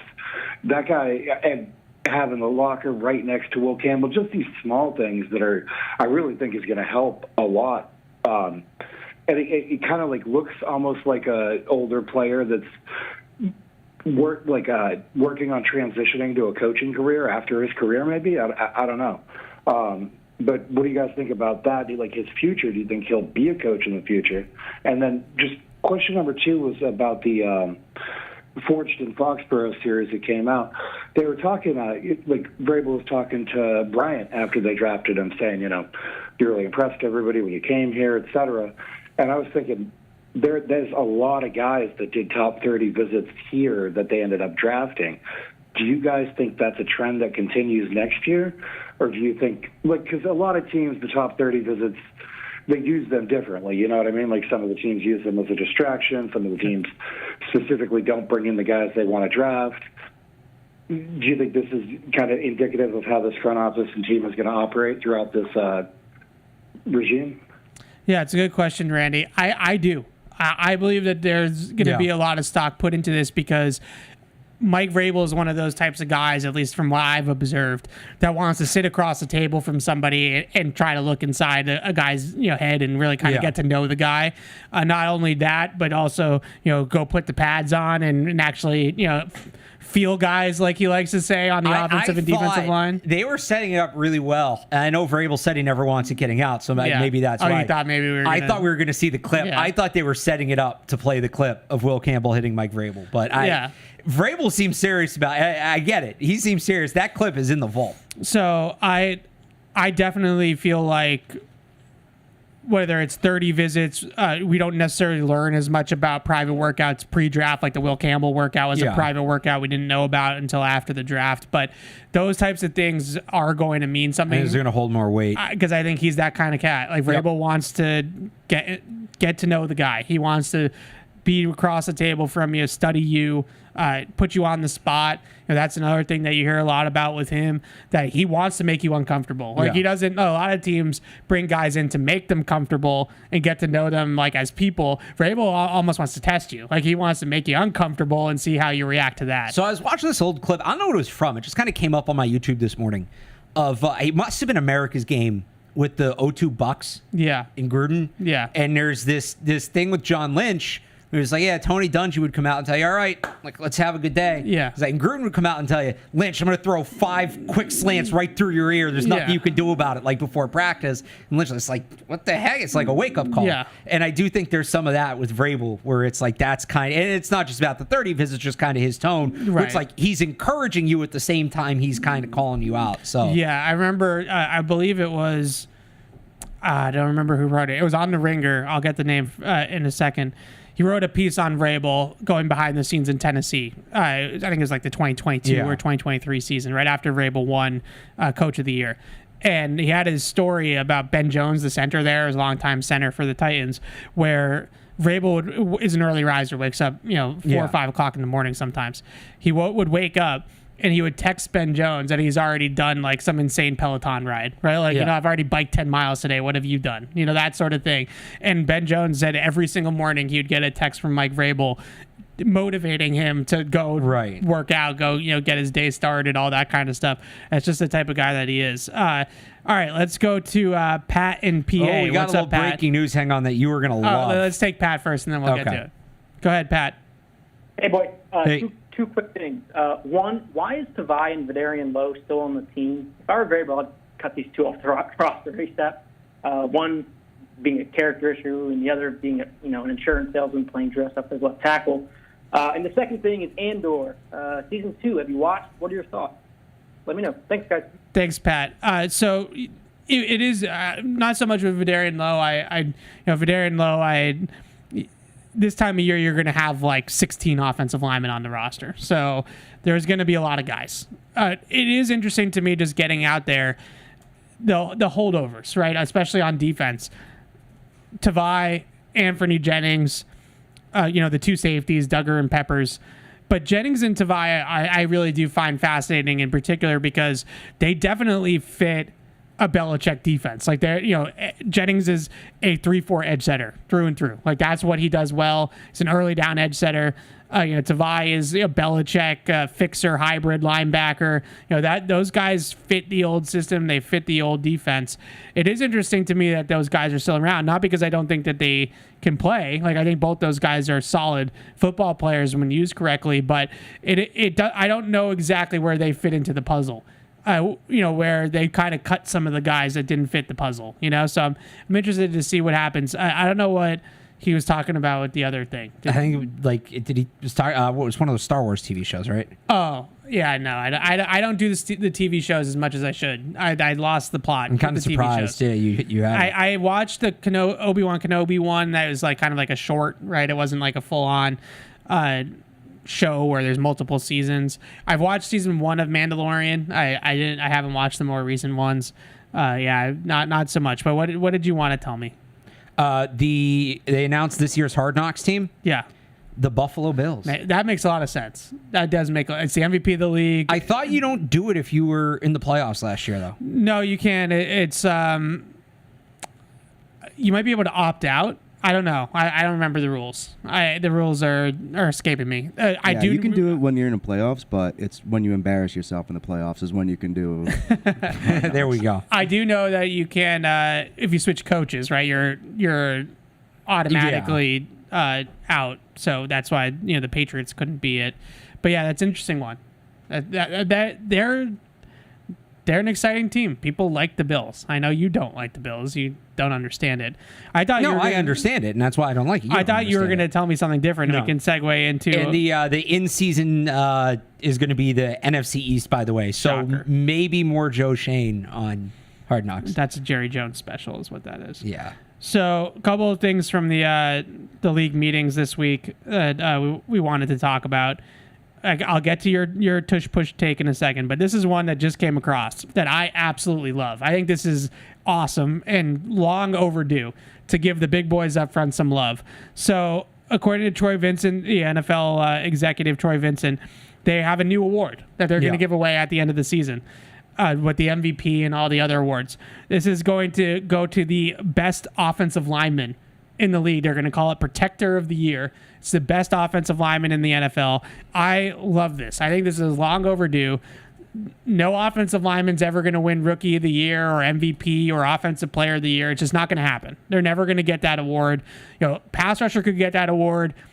Aaron Donald has won like 1 million Defensive Player of the Years. Like, it's possible for defensive line players to get awards. It is never possible for an offensive lineman to get an award like this, other than All Pro or Pro Bowl. I absolutely love it. I think this is awesome. I don't know who it's named after, if it is, but they deserve Protector? some. It's called Protector of the Year. Oh, you're saying, but it's going to be some big trophy. I don't know if it's like, I don't know. Well, it reminds me of the Joe Thomas Trophy or something like that. The baseball, like for relievers, was the Delivery Man of the Year for a while. So I like that it's kind of creative like that. I love this. I think that it's long overdue that they get some recognition. I think you could make a strong case every single year that there's certain linemen that are the most valuable players. Or the best. Last year, Rookie of the Year obviously goes to Jaden Daniels in a runaway, as it should have. But there is a really good case to be made that besides Daniels, Joe Alt was the best rookie in the entire NFL. But he was never going to win that award, even if Daniels didn't exist. It was going to go to Malik Neighbors or something like that. So the linemen get some love, and I think that that's awesome. Well, maybe there's a rookie version of this to come down the road, too. Yeah. I do like it. The next step, and this is either side of the ball, offense or defense, we got to get a lineman on the cover of Madden. Joe Thomas, I thought, was a good shot. Yeah. J.J. Watt would have been great. Obviously, too late there. Penei Sewell, especially if the Lions make another run, Penei Sewell, I think, could be a cover athlete. Myles Garrett on the defensive line could be a cover athlete. Right. Obviously, they missed the boat on Aaron Donald or whatever, but we are due. And sometimes Madden will line up the cover with innovations to the game, and they're a little. The cycle in which they tweak things, they're a little overdue to tweak their offensive defensive line logic. So it's perfect. You tweak that, put a lineman on the cover. That's the next step. This is good. Next step, let's get a lineman on the cover of Madden. This is awesome. I keep saying, I think that the linemen are so underrated, and we've seen it here for the last couple of years. When you have a bad offensive line, it just wrecks your entire offense. And I get it's a 5-man unit, and it's not about one guy necessarily, but when you have a Trent Williams, a Penei Sewell, when a Jordan Mailata, when you have a player like that that anchors your offensive line, the way that it just makes your offense run both smoothly, but also how much more dynamic your offense can be. Think about all the different things that the Lions can do schematically in the run game because they have Penei Sewell. Right. All the different pulls and all the different leads and all the different second levels and all the things that he can do in space. And that unlocks a whole dimension of their run game that other teams just simply can't tap. So that brings us to the logical question. Yeah. Who's your pick? Inaugural winner? Protector of the Year award? If I had to vote on guys last year. No. Who do you think is going to win it this year? So here's my 2 cents on that. Okay. The one concern that I have. Yeah. No offense to anybody in the AP. If this is just going to be off of PFF's highest graded offensive lineman, then we need to do better, right? Agree. Yeah, we have to find a way. Let's not. This is weird. We're talking about a position like this position getting this award because they're always overlooked. Yeah. Which is true. But now we have to say within that, let's not just make this a tackle award. Yeah. Because I feel like it could become that. I don't know if Joe Tooney's just passed that window. Joe Tooney, if they had instituted this, Joe Tooney would have won 3 or 4 of these. Or Prime Zach Martin would have won a bunch. Yeah. Quentin Nelson. So let's make sure this isn't just a tackle award. Not just a tackle award. And I wonder if there's a way that maybe there can be a committee that can at least advise. Well, did they say, is it an AP award or is it? It says it's an end of season award, so I'd assume that means that it's an AP award, just like MVP, Rookie of the Year, so on and so forth. But it's going to be presented at NFL Honors. That's the way it sounds. So it doesn't necessarily need to be that it goes to like a subcommittee that votes on the award just within the committee. But maybe can we have like Andrew Whitworth and like Dante Scarnecchia, like just like advise the voters, like just like maybe like puts out some pitches, right? And be like, this is why this guy deserves it, or whatever the case may be. What a lot of these awards are, and this is something, so I had talked about this on another show for the Patriots Hall of Fame, right? If they ever want to move away from the full fan vote. Yeah. And with this, you would need to wait a few years to institute this or maybe find a way to backdoor it in. Sure. There's some awards where either a portion of the voting or all the voting is living former winners. Yeah. So maybe you take all the AP linemen from the last 10 years, right? Who want to be a part of it. That's who votes. And then over time, that turns into just the previous winner's vote. Yeah. Right? Maybe that's the way you do it. So if I had to guess, I think there's two guys that are front runners right now for the award next year. That was your original question. Yeah. Tristan Wirfs definitely has a very good chance to win this award. And then Sewell. You know, those two guys I think right now are the two best tackles in football. Making a tackle award? Yeah, I am making it a tackle award. I don't know that there's any guards right now that are... Who's the best guard in football, right? It's probably still Tooney, right? I don't know. Tooney is... So the AP guards last year were Tooney, Miners, Lindstrom, and Nelson. Yeah, Lindstrom's really good. Lindstrom, yeah, but they're not on that... I don't know if they're on like a Zach Martin level. Yeah, like any of those guys. As much as I said that this probably isn't... Oh, and Landon... Isn't Landon Dickerson a center? Yes. He got a guard vote, apparently. Yeah, as much as I said that this shouldn't be a tackle award this year, it's probably skewed. So I would say Wirfs and Sewell have the best chance. Outside chance, maybe like Jordan Mailata, just because the Eagles' offensive line is probably going to dominate again. So Landon Dickerson might have played guard. Didn't Jurgens play center for them? Oh, that's right. Yeah. What about Creed Humphrey? Good player. Good football player. Some of this, I wonder if it's going to come down to like you have to be on a good line. Yeah, so it looks 100%. Better. That will 100% be. Well, case. so what they should do is have an NFL version of the Joe Moore Award. That'd be cool too. I'd be all for that too. So the Joe Moore Award in college football, it's a collective award. Players individually can call themselves Joe Moore Award winners, but it is awarded to the best offensive line collectively. In the country every year. And it's basically a Big Ten award. It's usually Michigan, but LSU's won a couple. Washington won one recently, I think. Yeah. They should have an NFL Joe Moore Award that goes to the best offensive line. That would be cool too. Okay, so Protector of the Year next year, but probably Wirfs. I think it's going to be Sewell. One of those guys. I do hope we get a guard or tackle early to establish the fact, or guard or center early to establish the fact that it's not a tackle. Not award, next year. It's going to take a couple years. Is there a chance that Will Campbell ever wins this award? He's a fourth overall pick. You want him to be in the mix. Be in the mix. You want him to be in the and win it at win it at guard when they move him. I think he should be in the mix at tackle. If he's voted the best offensive lineman in football, because and there will still be people bemoaning that they took him fourth overall. Yeah. Okay. Well, you can bemoan that on your own time. All right. Let's go back to the phones here. Todd is in Mass, I believe that says. What's up, Todd? Hey, it's North Carolina, Todd, and how about the John Hanna Award for, the lineman guys? What was that? Historically, there's a guy that's better than Hanna. John Hanna. Got it. Yeah, that's not bad. Not bad. And that hammers home the fact it's not just for tackles. There you go. Yeah. Honestly, sorry to cut you off. Should be the Dante Scarnecchia Award. Guys. If we're going to name it after a Patriot, no offense to John Hanna. Go ahead, Todd. All right. So I'm looking at this season and listening to you guys, and you guys have more positive points than negative points. It's like, if this happens, this will be good compared to other years. Here's my question, and I'll give you my answer quick. If they get over 500, it's because, in my case, it's coaching, lifted everybody up.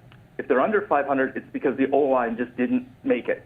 So that's my question for you two, because I think you guys got some pretty good insights on that, even just in OTAs. Thanks, guys. Yeah, thanks for the call, Todd. I would say, I know it's over simplistic probably, but maybe it's just recency creeping in because of yesterday. Like, this whole thing starts and ends with Drake May. If Drake May takes the next step and has that year 2 leap and goes to being, it becomes I don't want to put a number on it, but becomes a real franchise guy, because let's face it, I think it's premature to say that Drake May is a franchise quarterback. I think Drake May has franchise potential. I think he has all the potential and talent in the world to get there. But I think it's a little premature to say that he is right now. If Drake May takes that next step and he becomes a true franchise guy in year 2, they will be an above 500 team. They'll probably make the playoffs. Yeah. If he doesn't, then they're probably going to fall below expectation. Like, that's just the nature of the beast. A lot of this optimism banks on the idea that Drake May takes the year 2 lead. Like 100%. The double-digit win projection in large part banks on the idea that Drake May is going to be better than he was last year. And I get it. You know, they were, 10-7 max rookie year with average quarterback play. So there is a path with an easier schedule. There's a path that they could still be a 9 or 10 win team, just based off of better coaching and not beating themselves and average quarterback play and all that kind of stuff. So I understand that there's another side to that argument, but in order to truly hit their ceiling, and friends of our program and friends of ours have maybe projected something like 13 wins in some cases. In order to hit those types of ceilings, like they're going to need the quarterback to get them there. So I hate to put it all on him, but it kind of that's the quarterback position. It is all on him. Yeah, absolutely. All right, Nate is in Chicago. What's up, Nate? Hey, what's up, guys? How you doing? Good. What you got? I've got just 2 fun questions for you. I wouldn't take them too seriously. But I was wondering, what do you think Christian Gonzalez's floor and ceiling would be as a wide receiver? And then I've got a comp for Kyle Williams. What do you guys think about Calvin Ridley as a comp for Kyle Williams? I'll take it off air. Thanks, guys. Appreciate you. Thanks, Nate. Thanks for the call. You're in the neighborhood there. Yeah, I don't mind Calvin Ridley. Yeah, that's not a bad one. Route runner, more finesse receiver. Christian Gonzalez played receiver, I believe, in high school. I think he was. Some teams recruited him as wide receiver. Yeah, no, he definitely has played receiver in his football journey. I don't think it was in college, but I believe it was high school. No, but I think some teams, sometimes those guys will, like some teams will recruit you as a corner, some teams will recruit you as a wide receiver. He was a better corner, but I think some teams want him to play receiver.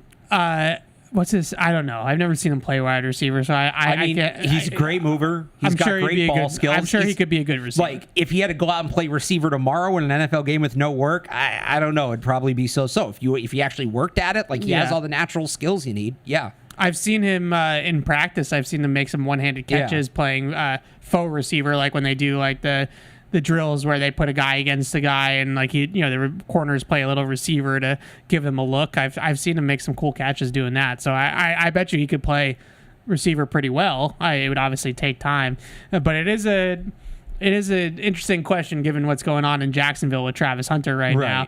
So it would be cool to see some of these guys try it. Jordan is in Ohio. What's up, Jordan? 2 questions. Number 1, how would you guys feel about the Pats signing Asante Samuel Jr.? And then secondly, how much do you guys make of it on the offensive line being Sidney Sell at right tackle and Cole Strange plugged in at the starting left guard right now? Thanks. I'll take it off air. Thanks, Jordan. We talked a little bit about the offensive line earlier in the show. I can understand why Cole Strange would sort of be getting the opportunities. We'll see. I'm with you.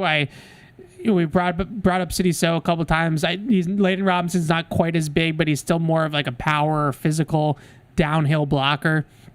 If they're going to do this type of stuff that they've done in the past with McDaniels, I do feel like that fits more in their type. I guess at left guard they have been a little bit more athletic in the past, with Tooney obviously being the biggest one. But it'll be interesting to see what they do there. In terms of left guard. But what was the other question he had? I don't know. It was good, too. I don't remember. Can we, run that back? I don't remember either. It's all right. Maybe it'll come to me. Kevin is in Massachusetts. What's up, Kevin? Asante Samuel Jr. Yeah, let's take Kevin's call first, and we'll get back to that. Yeah. What's up, Kevin? How's it going? I'm a huge fan of the podcast. My question is, so with all these moves the Patriots have made in the past offseason, what do you think they need to do to become now a contender from a fringe playoff contender? Go Pats. Thanks for the call, Kev. Thanks. And thanks for listening. I would say what do they have to do? So is this looking at what do they have to be better at, or what do they need to add to the roster? They need to be better at managing turnover, both sides. Yeah. They turn the ball over less on offense, create more turnovers on defense. Yeah. and be better situationally. Those are the two big adjustments they have to make roster-wise. To look ahead to next offseason, you're going to need to get another tackle in the pipeline. They still probably need a true number one receiver. I think coverage dictating receiver and coverage dictating pass rusher. Yeah, I think what you hope is, just from the big picture standpoint, is that you do go 9-8, 10-7 this year. Drake May takes that leap, and you're maybe a wild card playoff team, and you have some momentum, and that way a DK Metcalf wants to come here. I know he's in Pittsburgh now, but I'm saying like you're a more desirable destination. Terry McLaurin's not practicing in Washington to come and add that cherry on top to Kyle Williams and maybe to another year of Stephon Diggs, and and you keep on building that receiver room a little bit. I still feel like there's places on the roster where their depth still needs to be reinforced. Like I feel like right now they have a really solid all 22, right? Like they have like a really solid starting front line and starting, there's always, you can always improve the depth. Right. Like you look at how ridiculously deep the Eagles were. Like and they don't need to be that right away. That's what you're competing with. Yeah. That's what and we saw that here. How many times did they have guys here that played a rotational role at best, went elsewhere, and were like really solid players elsewhere? That's what a championship team is. It's not just about the 22, it's about the 53. So I look at left tackle in particular, like no disrespect, but if Will Campbell were to miss time, or if Will Campbell has to kick inside or whatever, you're one step away from Vidarian Lowe being back on the field. Right. Like that, they could probably do better, in the long run there. Edge rusher. I still feel like you're maybe missing like a true factor edge rusher, like a guy that can be a 3-down player, a Matthew Judon type of player that can do that. Their pass rush kind of reminds me of their wide receiver room. Yeah. They got a bunch of solid complementary players, but who's the guy that's taking all the attention? Love Gonzalez and Carlton Davis on the outside. Someone asked us about Asante Samuel Jr., like nickel corner. Is that a spot that they could maybe elevate moving forward? Asante Samuel Jr., I feel like is mostly a slot, like nickel type corner. I don't know if he's the answer. I probably would say no, but just in general, like, is Marcus Jones a guy that can truly stay healthy, playing 70-80% of the snaps in that role? And he's in a contract year, so is he even part of the long-term plans? Yeah, so that's another spot that I look at on the roster now. I still am interested to see their run defense up the middle of the field defensively. Now they're going to want to be more aggressive. They're going to try to get up the field more, and maybe that mitigates some of it. But right now, your best run-stuffing defensive tackle is Kyrus Tonga. Again, no disrespect, but is that good enough? Like, is that, when it's the Jaguars in London last year when they ran the ball 19 straight times right down your throat, is this front going to be able to stop that from happening? I think they're in better shape to do that. But interior wise, and maybe this is just my brain going back to Belichick and like Vince Wilfork and, having like that true nose tackle. It does feel like they're a little soft in the middle still at times. Yeah. So we'll see what happens in those spots. But those are the spots of the roster that I look at now. And I think the good thing about what they've done is it's kind of like what the Lions did, where the Lions had that draft that everybody poo-pooed at the time that ended up being a pretty good draft. And it was Jahmyr Gibbs, it was Jack Campbell, it was Brian Branch. The reason why that draft got poo-pooed was because they were drafting non-premium positions. Yeah. But what people missed at the time, Sam Laporta was in there, was that they already had the premium positions. And they already had Penny Sewell. They already had a quarterback. They already had receivers that they had drafted or high on. So the year before, they drafted Aiden Hutchinson, Jamison Williams. The year before that, Penny Sewell, Amon-Ra St. Brown, and Onzarike. So they had pass rusher there. So if we assume that all the moves the Patriots have made, and this will not be the case, but if we assume that all the Patriots moves that they made, at least the high-level ones, work out, then you go into next year and you don't... The issue with needing all those premium positions is that it's hard to find premium talent at left tackle, quarterback, wide receiver, those pass rusher, like these are what everybody's looking for. So you're not going to find that in the third round. Right? It's just not going to happen. So now if you are looking at non-premium positions and it's, adding a run stuffing defensive lineman and it's adding a slot corner and it's adding, linebacker play, depth, and it's a third tackle that is a little bit better than what you have. Like those are easier to find. Maybe you can go about it that way. All right, a couple of the emails here, and then I want to get to your tush push take because I know you're fired up about that earlier. Actually, give me your tush push take now. So tush push officially not banned. Yep, it's sticking around. And they're 2 votes short of banning it. It was like 22-10. They need 24. They did not get the votes. The Patriots reportedly voted against banning the tush push. They voted to keep it. They wanted to keep the tush push. Right side of history. Which we knew Mike Vrabel had said publicly he was in support of keeping the tush push. So it's not much of a surprise. Not his exact quote, but the summation of his exact quote was, it's hard to stop Lamar Jackson when he scrambles. Should he not be allowed to do that either? So you were happy about this. Yeah. You're excited. I'm very happy about it because it's a real the thing I hate about people complaining about the tush push. So, all right, let me start here. You don't like it because you can't stop it. Right. There's a very easy, not very easy, but there's a way to stop the tush push. Don't let the Eagles get to 3rd and 1. Don't let them get down to the 1 yard line. Like that's how you stop it. I know, but that's easier said than done. But that's how you stop it. Yeah. If they're a good football team, so like, and then the other thing people say is, well, so some people say there's injury concerns. All the data suggests that there's no injury problems. It is a lower injury rate than the average play. So throw that one out the window. And then there's it's not a real football play. And as soon as I tweeted out, I was glad that it's staying. People are like, oh, great, more rugby. You might want to look up the history of the sport and where it has its roots. This is very Bill Belichick. Because it has its roots in part in rugby. Back in 1940, they were pushing everybody. It is as much a real football play as anything. You're going to yell at me. The forward pass was not legal for years. If we want to talk about what is Don Coryell. If we want to talk about Don Coryell's big-time forward pass guy, that's a weird take. If we want to talk about what is actually at the core of the sport, what is actually in the history, that play is... You got a seal here and a seal here, and we're into the alley. That's Vince Lombardi. I know, I'm saying. This is what you want. It's not Don Coryell. This is real football. It is as much the essence of the game as there is, and that doesn't mean you can't throw the ball. Yeah. Like there's room for all of it, but there's room for all of it. You don't want it to happen. Don't let them get to and short situations, or be smart like the Tampa Bay Buccaneers and sign 464-pound Desmond Watson as an undrafted free agent. Not going to make an impact. That's how he will against tush push. I mean, Vita Vea doesn't even make an impact against the tush push. The two of them. It's a real football play. It's what the game is at its core. It's not any more dangerous. Football. It's not a gimmick like some people like to say it is. If it was that easy, every team would do it. Why doesn't every team run the tush push year in and year out when they get into 3rd and 1? A lot of teams do, and some teams do. The Bills failed miserably at it. We saw the Patriots try to do it last year. They couldn't do it. Yeah. Not everybody can do it. It's not some broken rule gimmick that you can exploit.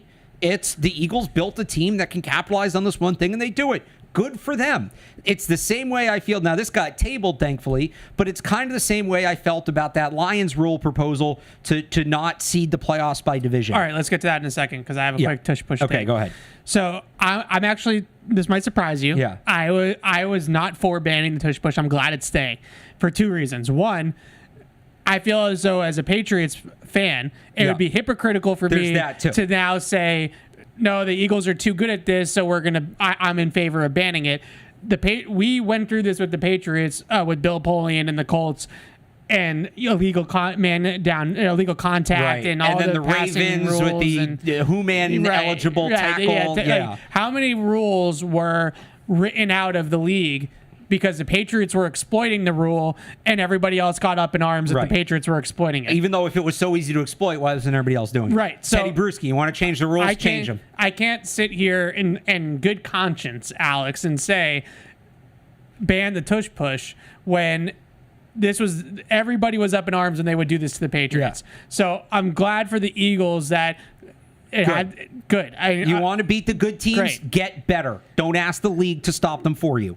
The other reason why I was for keeping it is that I think that the Eagles would have just been sneaking it just as well as they would be without the push. Like, if you ban the tush push so they couldn't push from behind, I still think the Eagles would be like 95% successful on quarterback sneaks. Like, they would be still be awesome at it, because the key to the play is that they have a ridiculously good offensive line and they have a quarterback that can squat like 600 pounds, right? Like, and Jalen Hurts is just a beast, and he's great at burrowing, just like Brady was, but he's also just strong and just a beast. He can drive that pile. Right. So I don't think the teams are going to be any more successful at stopping like, maybe it would have shaved a percentage or two off. Right. But I don't think it would have been that substantial. So to me, this was all just sour grapes from all angles, because all they were going to do was not push him from behind, and he was still going to get the first down. Right. And so then what are you going to complain about? Ban the sneak? Like, where are we going to go next? There were people saying that should be the next step. It is. Because it's not an exciting play. It is a travesty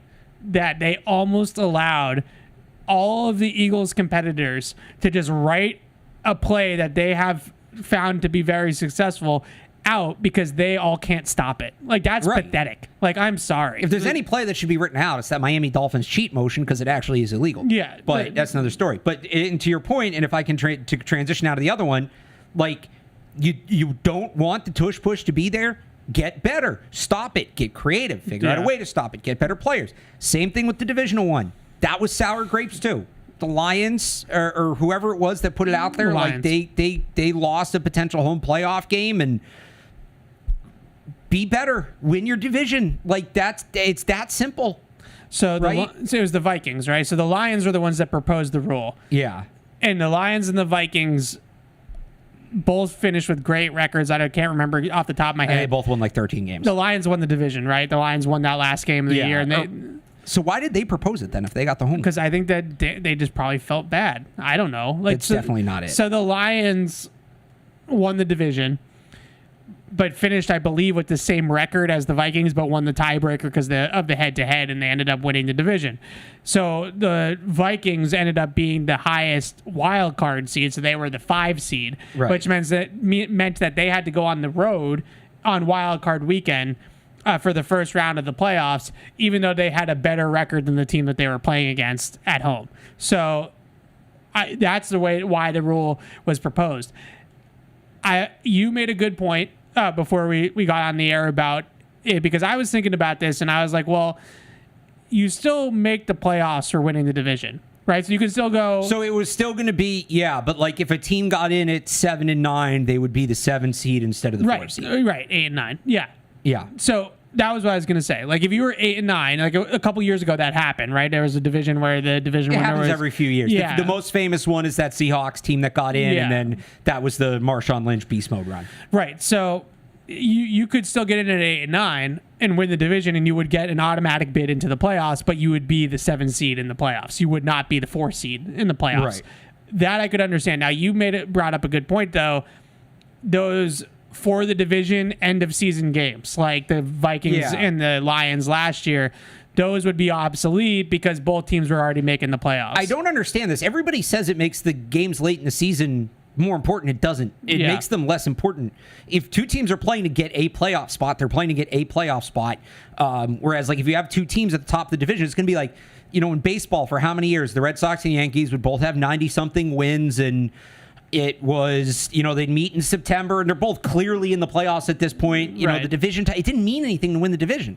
So it should mean something if you want to get a home playoff, because home playoff games are valuable. Yeah. And some people will say, well, it would still mean something down the line. That's a lot different. If it's two teams in week 16, this is potential home field advantage on the line in the NFC Championship. That's like a month and a half from now. I don't care. Yeah. And we used to do that with the Patriots and Colts, but that was different, right? And it still might be. If they're that good, your wild card team, you can win on the road.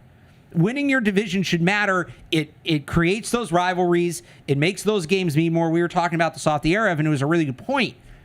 If they were to pass something like this, they would need to completely change the way they do the schedule. Yeah. Because you shouldn't be playing divisional teams twice a year anymore. Right. It would be, you go to 18 games, you play the other teams in your conference once each, all 15 of them, and then you rotate playing 3 NFC teams every year, 3 opposite conference teams every year. So you play the teams in the opposite conference every 5 years instead of every 4 years.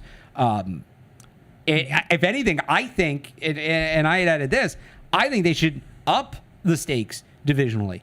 One of the best formatting things the NFL has done in a long time is making Week 18 games divisional games. It wasn't always like that. When the Patriots first won the Super Bowl in 2001, they clinched their, I think it was a first-round bye, right? They clinched their first-round bye in Week 17 by beating the Carolina Panthers. Yeah. Right, which is weird. So I love the idea that it's divisional games Week 18. I want to up the stakes in that. You play your first 3 divisional games before Halloween, some point September, October, right? And they're mixed in there whenever. I wouldn't be opposed to opening the season with divisional games, but they're all in there. You play no divisional games until the end of the year, and then the last 3 weeks are all divisional games. Make it a sprint to the finish. I would love to see them do that. So just to correct myself from earlier, so the Lions were 15-2 last year, won the NFC North. The Vikings were 14-3. And it came in second. That last game decided the NFC North, that last regular season game that Detroit won. The Vikings at 14-3 as the 5 seed then had to go on the road to Los Angeles to play the Rams, who were 10-7 as the 4 seed. Why did the Lions propose this? Now, I think that's maybe not here it was nor 2 there. years The ago. Vikings-Lions game, or the Vikings-Rams game, I think ended up happening at a neutral site, right, because of the fires, but I think that's besides the point. Was that the game that was in Arizona? You might be right. Yeah, but that's not here nor there. The point being is that the Vikings had a better regular season record than the Rams, and the Rams got the home game. That was the point. Right. And so this rule proposal would have made it basically just like the NBA, where they just seed you 1 through 7 based on record. But the only difference would have been, that you still would have made the playoffs if you won the division. So I'm okay with them keeping it this way. I like the division rivalries. I think it matters. Like you said, it makes no sense. The schedule would make no sense whatsoever if all of a sudden they took the division out of it. It would make no sense whatsoever. There's a real case to be made for it. Now, obviously it matters still in baseball to a degree. Yeah.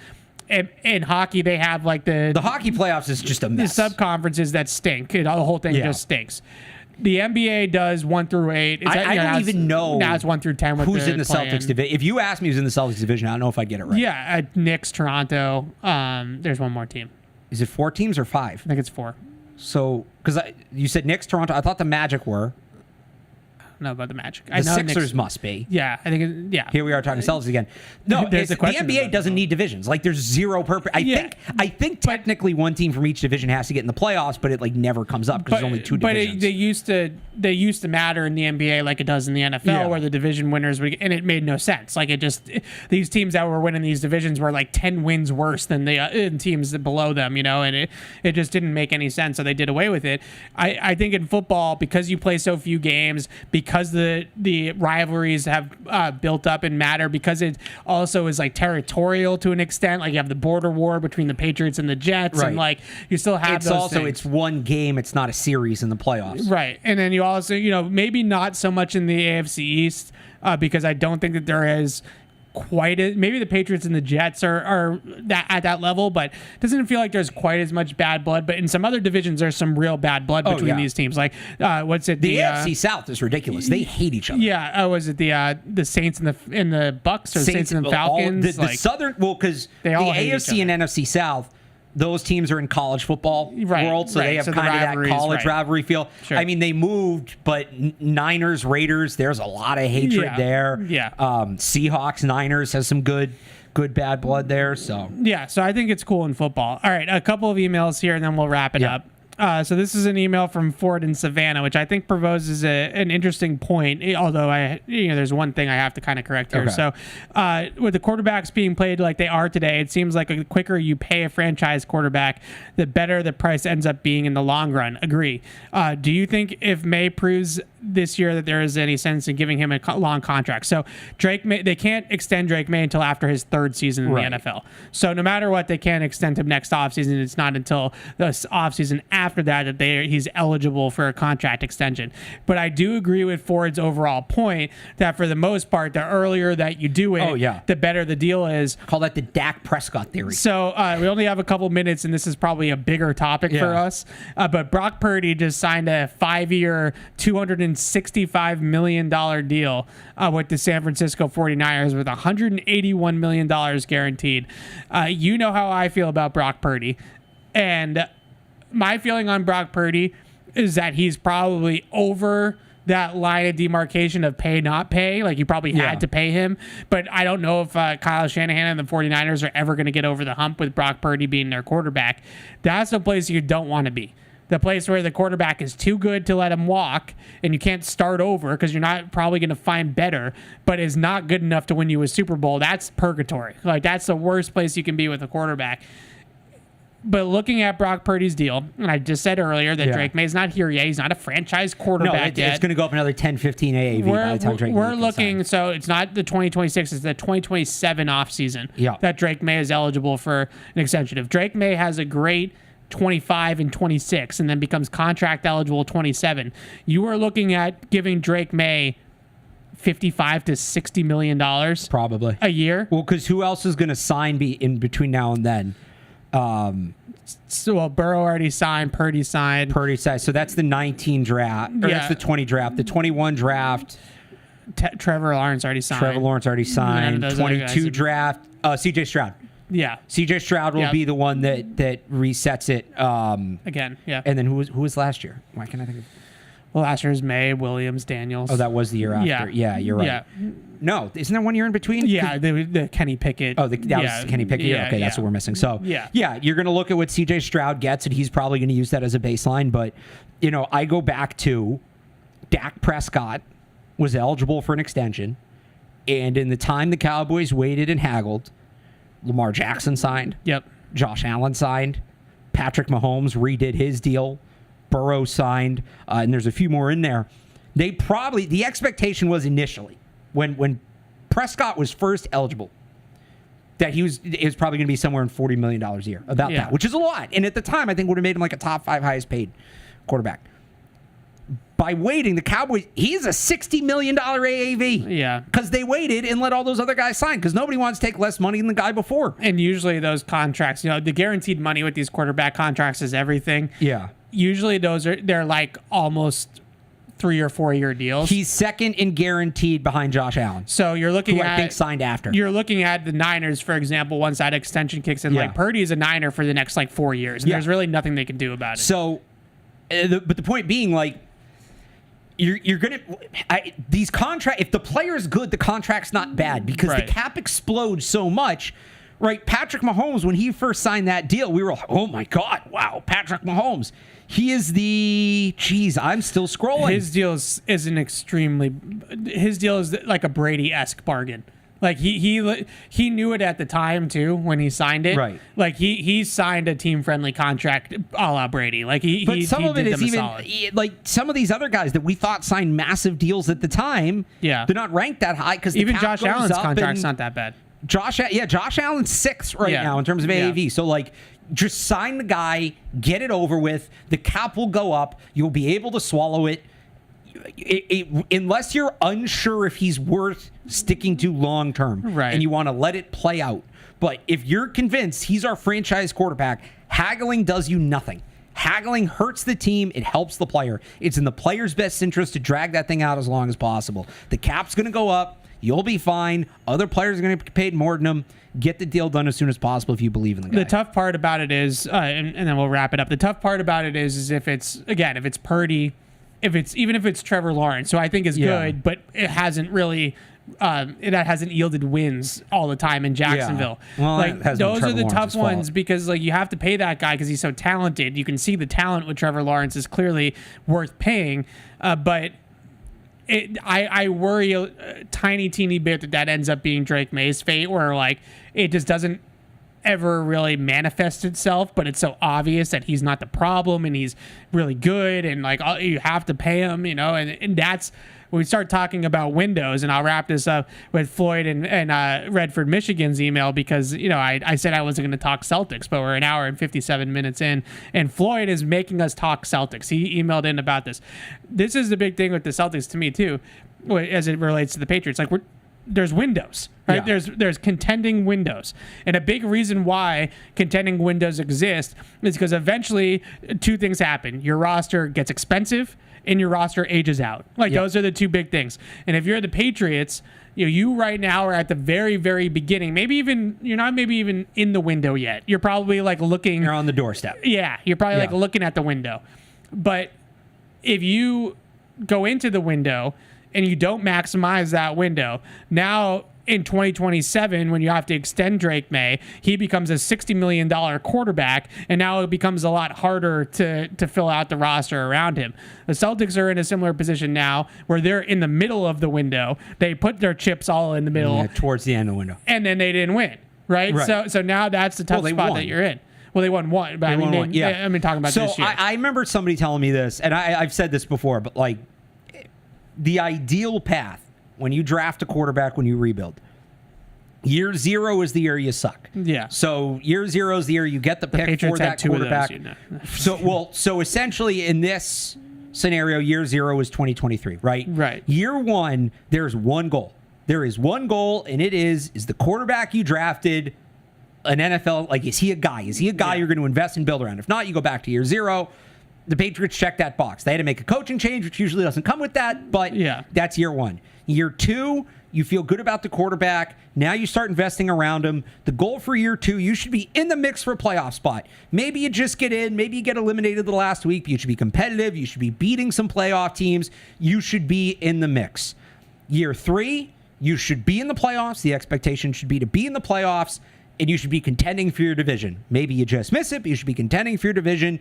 Years 4 and 5, because this goes along that rookie contract for the quarterback, years 4 and 5, that's your real, true Super Bowl window. Now, obviously, it doesn't go that way for every team that drafts a quarterback. It doesn't have to be that linear, the best laid plans, right? But that's kind of the blueprint that you're looking at when you draft a quarterback and you start to rebuild. So, because when you get to year 5 or when you get to year 6, now that new contract kicks in and it completely changes the way you build the team. Right. Now you're expensive. Now guys, that you sign in free agency are older or moving on, or now it resets. The whole thing Once you get to year 6, the Bills just ran into this. This was the Bills last year. And people may hear that and say, well, the Patriots did it for 20 years, which is rare, but part of the reason they did that, this is going to sound weird to some people, they drafted really well for a long time. Yeah. And so once you get to year 6 and beyond, now it's about you have to really start hitting on draft picks, and not just first round picks, but throughout the draft to beef up your roster around some of your higher paid players. All right. So that does it for today's show. Next week, the plan is that we're going to be out at OTAs on Wednesday. Yeah. So if it's the same schedule as it was last week, then it will be during the show that OTAs will be going on. So producer Alex, maybe we'll do 2 to 4 next week, like we did with PU yesterday. We'll figure that out. But I think that's what we're going to hope to do. Is in the afternoon after we're out at OTAs, we'll do a recap show just like we did with Patriots Unfiltered yesterday. So it might change the time. We'll keep you guys updated on that. But until then, signing off for Alex Barth, I'm Evan Lazar. We'll see you guys next week. Another OTA. It should be fun. We'll see you then. Bye.